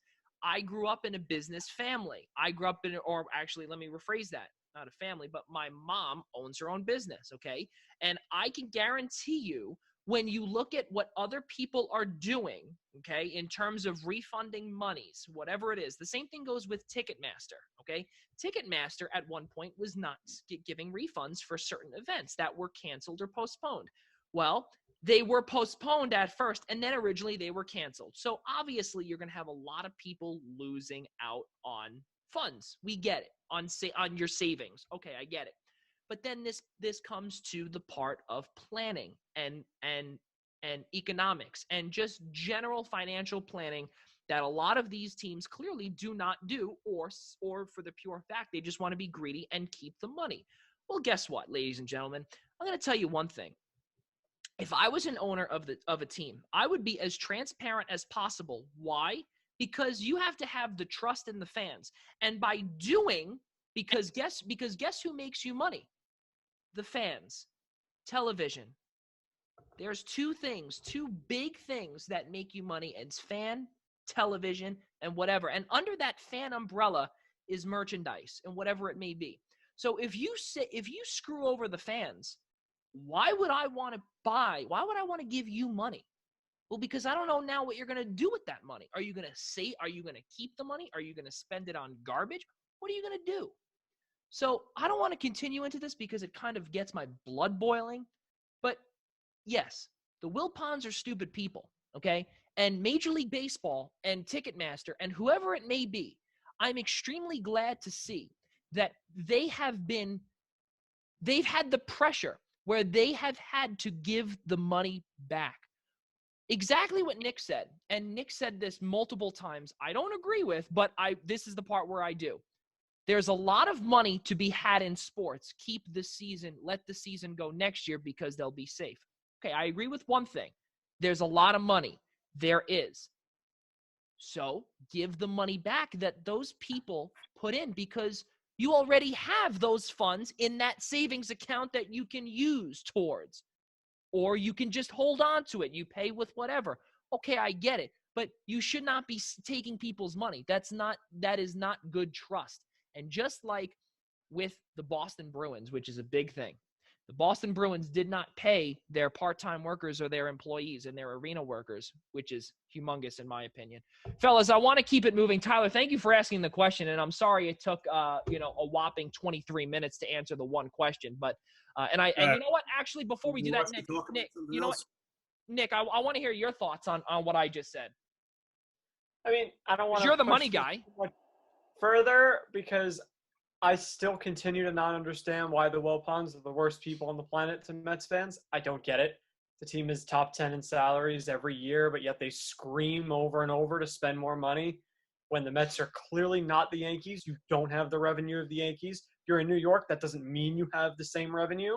Like, I can fully say that the Rangers make a lot more money than the Islanders do. They both play in New York, but that doesn't immediately make you rich. I mean, the Mets spend plenty on players.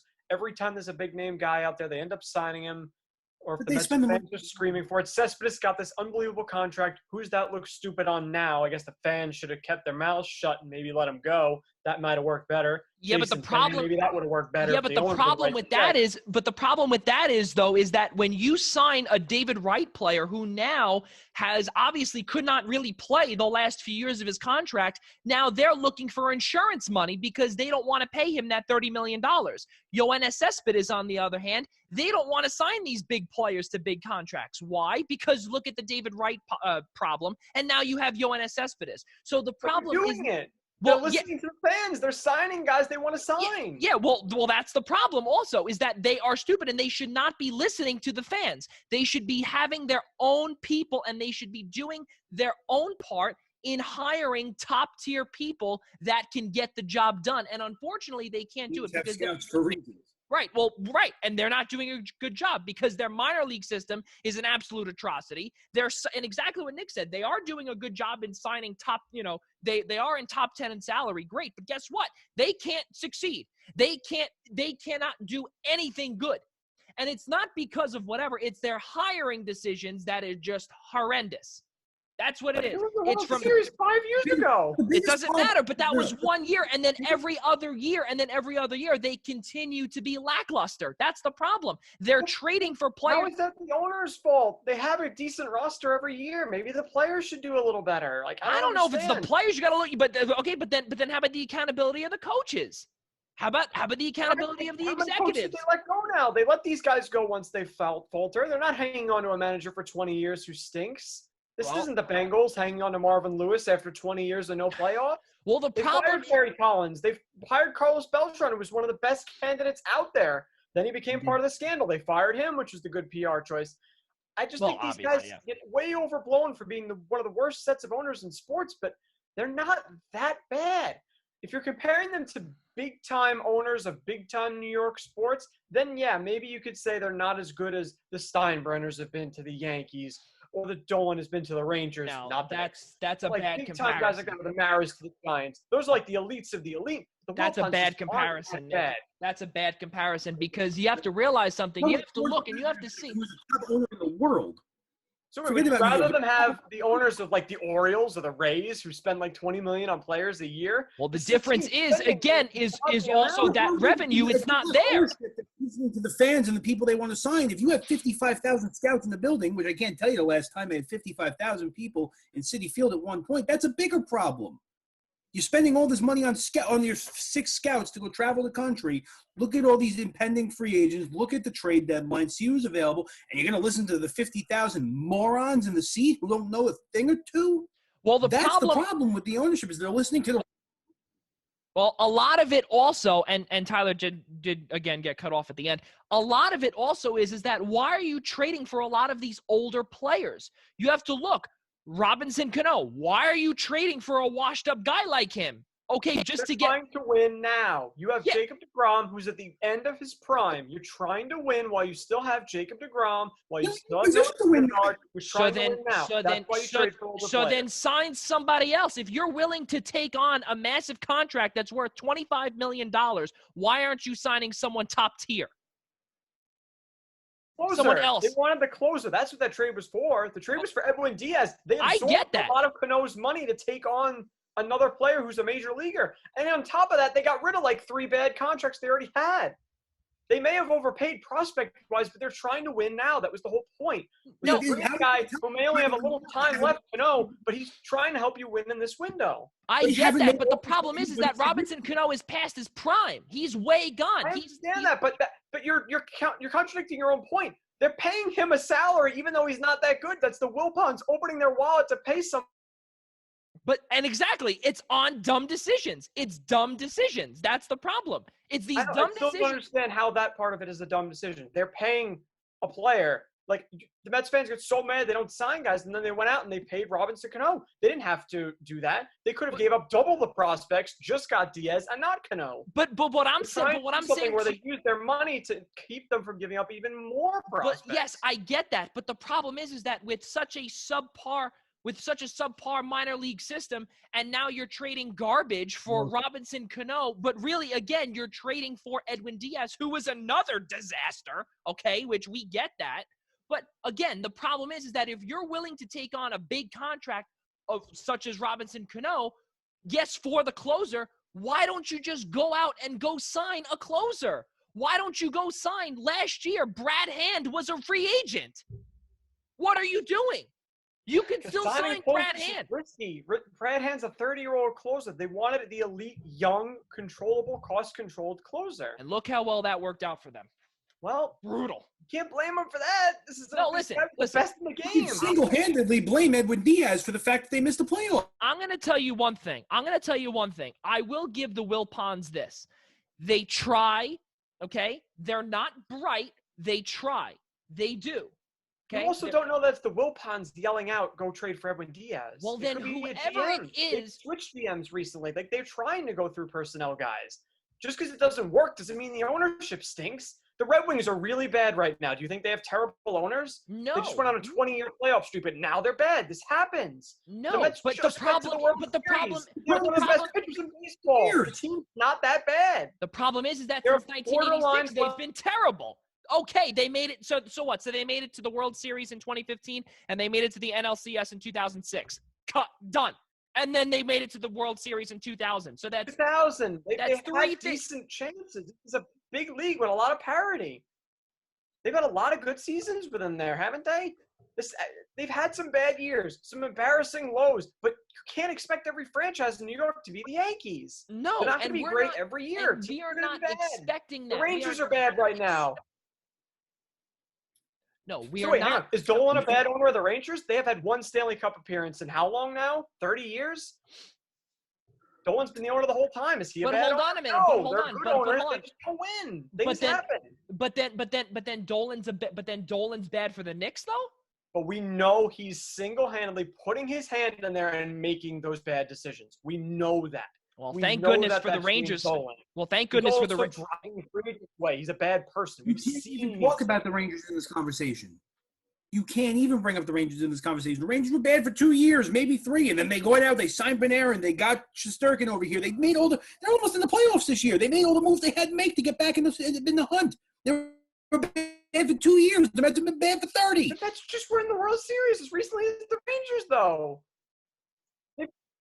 And they got smacked, first of all. They had no business being in the World Series. It's just like the LA Kings in 2012. They got hot at the right time and just magically happened to be in the playoffs. They lost that game 4-1. Didn't they lose one game in like the ninth inning that Matt Harvey had that bad ninth inning? That was it. Those games were close. They didn't get smacked. It was kind of like the Rangers in this finals. They lost, 2 games in overtime? It was a 4-1 series, but they didn't get run out of the building. They weren't the better team, but it was competitive. I'm done. I don't know. I would have rather had the Wilpons as my owners than Charles Wang for a while. I would have rather had the Wilpons probably than Woody Johnson with the Jets, for he's also single-handedly reaching in and making bad decisions. He's had an ownership hierarchy that's terrible. Like, a lot of other owners are doing things that are really harming their team. The Wilpons, you're right. The one thing I'll give you is they got to put as much stock in the people to make the decisions as possible. You do want to go out and try and get the best management, the best analytics. That's where they've been lacking. Maybe the scouting needs a buckle up. But when it comes to paying players and being owners and having a checkbook there, because that's really what an owner should do. He should be the money to put everyone else in the right position. But I don't think they're meddling as much as people think. They set a budget. It's a very high budget for a baseball team. It's the people making the decisions under them that aren't getting the team where they need to be. But I don't think the Wilpons are in there screwing things up. I think they're setting a budget and saying, hey, this is what teams do. We have a budget. It's a very high budget. You should be able to win with this. Well, the problem is that they have come out publicly and said, such as Jeff Wilpon has said, that we don't feel that we need to sign top-tier players to win. Well, then guess what? Then you need to rebuild your whole minor league system. You need to rebuild your analytics department. You have to adapt to 2020. Look, I'm shaking the whole table. You have to adapt to 2020, and you have to hire new scouts to potentially do the job correct. And the problem with the Mets is that they're not doing it year after year after year. And every little time, like for instance, you traded away a young up-and-coming star, Justin Dunn, for instance, who was a part of the Edwin Diaz deal. He's now in Seattle. Most likely he's going to perform really, really well. Jay Bruce, who was he traded for? I don't know exactly. But whatever it was, these guys, they try and win now. I get it, Nick, but the problem is that how many times can they strike out? No pun intended. How many times could they keep messing up on these potential trades that where really, if you look at it right now on paper, Robinson Cano and Edwin Diaz for Justin Dunn and a few others, well, guess what? Seattle won that right now. And Justin Dunn hasn't even made his he has, but he hasn't been that great. But he's still young. For two guys that really were supposed to lead you, I don't want to say to the promised land, but you know what? At least to the playoffs. Robinson Cano was benched midway throughout the year. Yeah, okay, he was injured, but he was also benched. That is inexcusable for someone making $25+ million. Yeah, okay, he's 35 plus, whatever. You have to fulfill that contract if we traded for you. Tyler, what are your thoughts?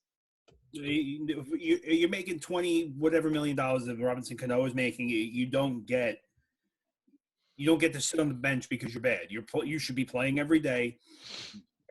Every couple of days, every handful of weeks, you get your maintenance day. Whatever, I get it. It's baseball. These guys are going to rest. But the fact that he's sitting on the bench I don't see how this team doesn't realize how stupid they look. They make a trade primarily to get a closer that you can absolutely argue completely cost them their season. Would the Mets miss the playoffs by this year? How many games are they out of the wild card by? I think they're only about 2 or 3 games at the end of the year. I believe so. I don't know. I think it was more than that. I think they had a little spoon at the end. He blew 15 saves. He doesn't blow those 15 saves. I don't want to say you can argue they're at the top of the NL East, but you can argue they have home field advantage in the wild card. Even if you cut those saves in half, and let's say he wins 8 of those, he gets 8 of those saves, you're talking about home field advantage in the wild card. It makes a difference. That guy single-handedly, at the end of the day, cost them their season last year. And it's not. I get it. Who made that decision? Jeff Wilpon did not get on the phone with the Seattle GM and say, we want Edwin Diaz. Their GM made that decision. No. And who did say they should fire their GM? But then put that on the owners. But the guys just have free roam to make all the trades and the signings they want without getting it approved. Are you insane? No. Tyler, Hold on. there are owners that aren't hands-on. There are owners that approve everything. They don't care. They say, this is our budget. GM, your job is to put the best team under that budget. You can go make whatever trade you want. Not every owner is sitting there making every decision for their team. Not every. You think Robert Kraft tells Bill Belichick what to do? Not every team has to make sure the owner says yes to every little thing. Some of them set a budget and say, I trust you. They're doing that with their GM. I don't think they're saying, this is a guy I want, go get him. We don't hear about this kind of thing. The same conversation as the Mets front office. That's ridiculous. No. But okay, and this is the part where I have to side with Nick, because you know what? The reason, see now, and I'm playing devil's advocate for both here, is that I'm on Nick's side with this. Not every team is Jerry Jones. Not every team is Jerry Jones, right? Because he is the owner / general manager. He also has the way, okay, let's think about this. Jerry Jones is like your typical board game, okay? Where he's the owner, he makes those decisions, and then he has his son, okay, all right, well, this is what you're going to be doing when I die or when I retire, okay? Or he could do whatever he wants. You look at other teams, okay? And I'm not saying the Wilpons are making these decisions, but there were some rumors many, many months ago, and I believe a couple of years ago, when Sandy Alderson retired, and before he was, I think, with cancer or had cancer, or has, sorry about that, has cancer, where he was told that he was either held to a strict budget or Jeff Wilpon was down his neck. So there were things that he could not do in 2015 okay, well, he made it to the playoffs. He did whatever. And I think Sandy Alderson was one of the best general managers that the Mets have had since Sandy Alderson. Because Omar Minaya was garbage. He couldn't do anything. He was the Garth Snow of the Mets. But that's saying something. Right, exactly. Omar Minaya, though, he actually still surprisingly has a job with the Mets. I think he's like the special assistant to the GM now. Whatever, to Brody Van Wagenen. Whatever the case may be, is that not every owner is like Jerry Jones where he makes the decision, but there is called a structure and a structural pyramid in a business such as this, where you have similar to, and I am going to throw this, the same thing with the Islanders, right? There was no structure before John Ledecky came. Now there is. Now there's Ledecky and Malkin, right, that are up there. And then there's Lou Lamoriello, okay? And Lou Lamoriello is the president and the general manager. So what does he do? The only thing that really he does is goes to them and says, here, sign this check for me. Thanks very much. That's it. So do we really think, and I hear the cat again with just... Yeah, the cat's really mad. She can't wait to get her 2 cents. Just 8 minutes before the top of the hour. But again, it's... The reason why I feel very against the Wilpons is because of their decision-making. The money that they're spending and the decisions, they don't have the right information going in one ear. Unfortunately, it's going in one ear and out the other, or they could just be receiving not false information, but then you also have the father, Fred Wilpon, who flat out has said, it wasn't Jeff, it was Fred, the father. We don't think we need to buy a lot of these players. Well, guess what? Well, then why are you spending all of this money? For what?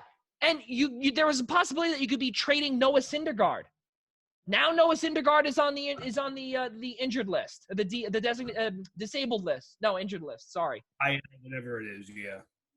It changes every 5 minutes. So whatever it is, it's just it's a toxic environment all around, and unfortunately, until there's proper decision making, I think it's going to be a very low budget type World Series that we might see the Mets in the next few years. Will they win? Hey, listen, it's a crapshoot. We don't know.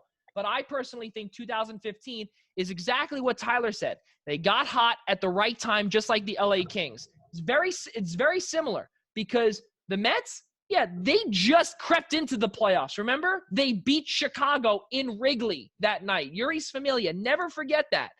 I believe that was the NLCS, right? That was the NLCS. The NLDS, they beat the Dodgers in 5, okay? And then they lose to the Royals in 5 at Citi Field. enough of that. Let's keep. Before though too, they had a decent little team for a few years there. Where was this? What year? I'm sorry. I thought they beat the year before they went to the World Series. I thought they won a playoff series too. No, they lost to San Francisco. They lost to San Francisco in the. Oh no, that was the year after. Apologies. Year after they lost the wild card game. The year before, I think they won the one. wild card in 2015. Yeah. All right. Fellas, keeping it moving forward. Let's conclude this week's show with Islanders talk. And I know we can conclude this with fighting, with whatever it is, because this makes for good talk programming. And right now, fellas, it is May 1st. It is 8:55 p.m. here on the East Coast. And that means that Ilya Sorokin is no longer a member of the Continental Hockey League with a K. He will most likely be a part of the Islanders. We figure within the next week. We don't know what contract is going to look like, and that was something that we've debated. I believe it was 2 weeks ago. We spoke about, will he get an entry-level contract? Will he get a one-way deal? Would he get a two-way deal? Would he get one of those waiver exempt things where it's the entry-level waiver exempt? He can go down. Or the possibility of him not even wanting to be in the AHL. Will Lou Lamoriello allow that? Fellas, I don't want to say this is D-Day, but last night at 5 p.m. Eastern time, which was, I believe, I think it was 12 a.m. in Russia or in Moscow, he's now a free agent, technically. Yeah, I know Andrew Gross, the reporter for Newsday, asked Lamoriello this morning if today was going to be the day, and he said no. They're not sure exactly yet when it's going to happen, but Brian Compton, who's an NHL.com reporter, tweeted a little later saying it's a formality. It's going to get done. It might not be today. It might not be tomorrow. Remember, they made that Bolduc signing yesterday. Right. So maybe they're trying to give him his limelight for a day. Have a contract drawn up yet. I don't know if the KHL was allowing them to negotiate or talk to him about a contract on the side. I don't know how their CBA works, if that would have been some kind of tampering. So maybe they weren't allowed to talk contract with him until now.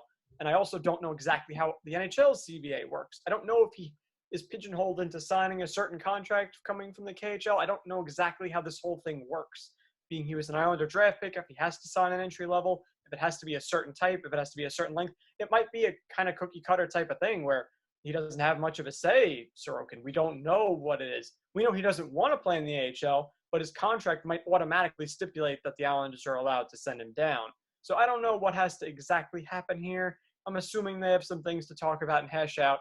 I don't think it's going to be that quick because this is a pretty monumental signing. This isn't like any other random free agent draft pick type situation. This could take a lot more negotiating. Things that aren't normally included in a contract could be tacked on.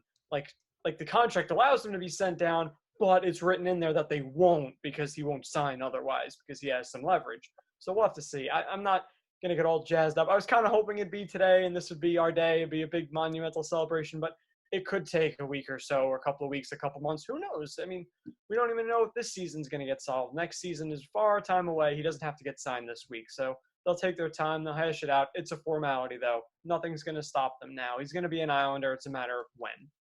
Yeah, I think personally, you have all the time in the world now, and there's really no rush, especially for him because he's not playing this year. He would be playing, if anything, next league year. And, if he has to, exactly what Tyler said, he has to prove himself in the preseason also because I don't think Lou Lamoriello and Barry Trotz are just going to say, all right, Semyon, this is not your net anymore. It's Ilya's. Well, okay, maybe in the KHL it is, but in the NHL, you still have a little bit to prove. And that is to get back onto this ice surface. You have to get acclimated to this ice surface. You have to get acclimated to the environment, to the competition. It's going to take some time, and I personally believe that he will start next year as the backup to Semyon Varlamov, but it will be his net. That's just me. Even though it is exactly what Nick said, it is a monumental signing. There's no doubt about it, but it's going to take time.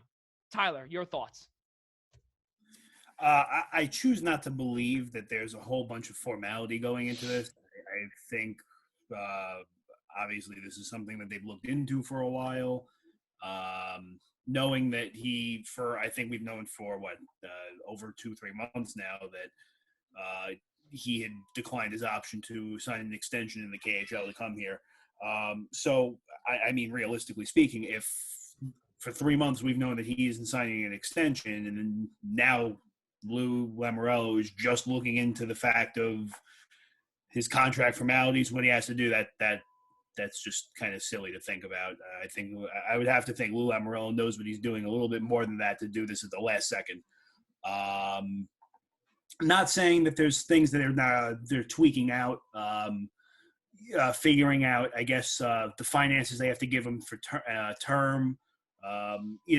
That I would think at this point that's all they're really negotiating, if there's any negotiating for it.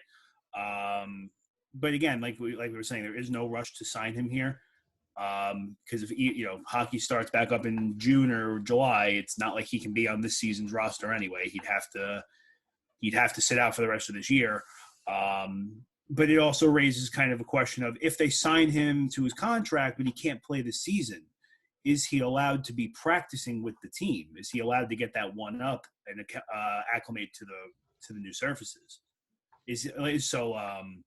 I don't think technically he's allowed. If he wouldn't be allowed I doubt he's allowed to practice. I could be wrong, but it just doesn't seem right, especially because by now the NHL season would be, in the playoffs, and they wouldn't let him be part of the team in a normal circumstance. Now that they have to play some regular season games, it's not going to give him a special benefit.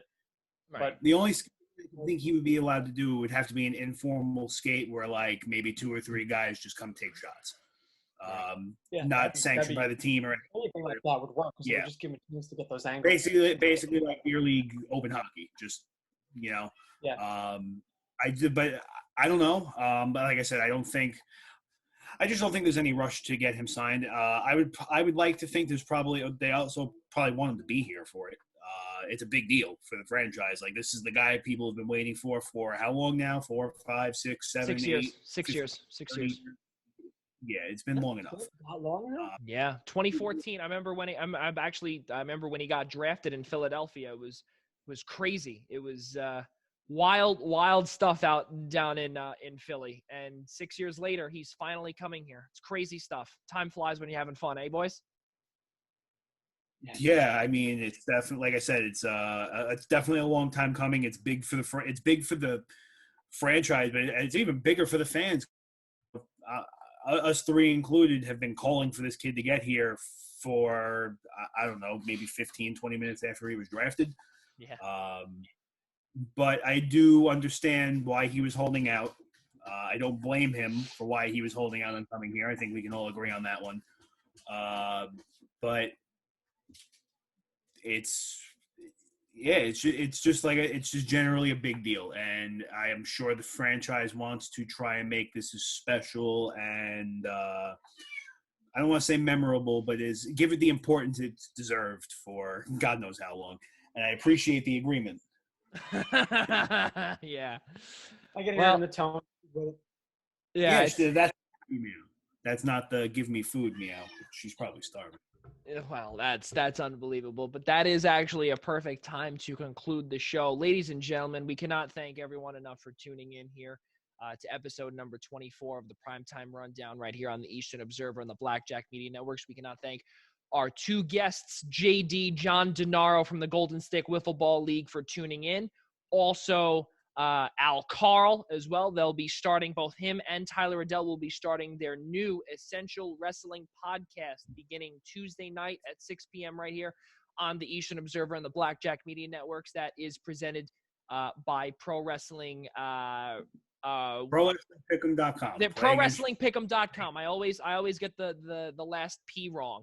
But episode number 9 of the Primetime Rundown Zoom interview series will kick off on Monday night, May 4th at 6 p.m. We'll be welcoming CBS News's CBS This Morning's Darrell Bucknight. He will come to. We will be having him on board. I can't get my things out. Also next week as well. Next Thursday, episode number 10 of the Primetime Rundown Zoom interview series on May 7th, 6 p.m. We'll be welcoming Malloy College's athletic communications assistant Patrick McCormick to the show.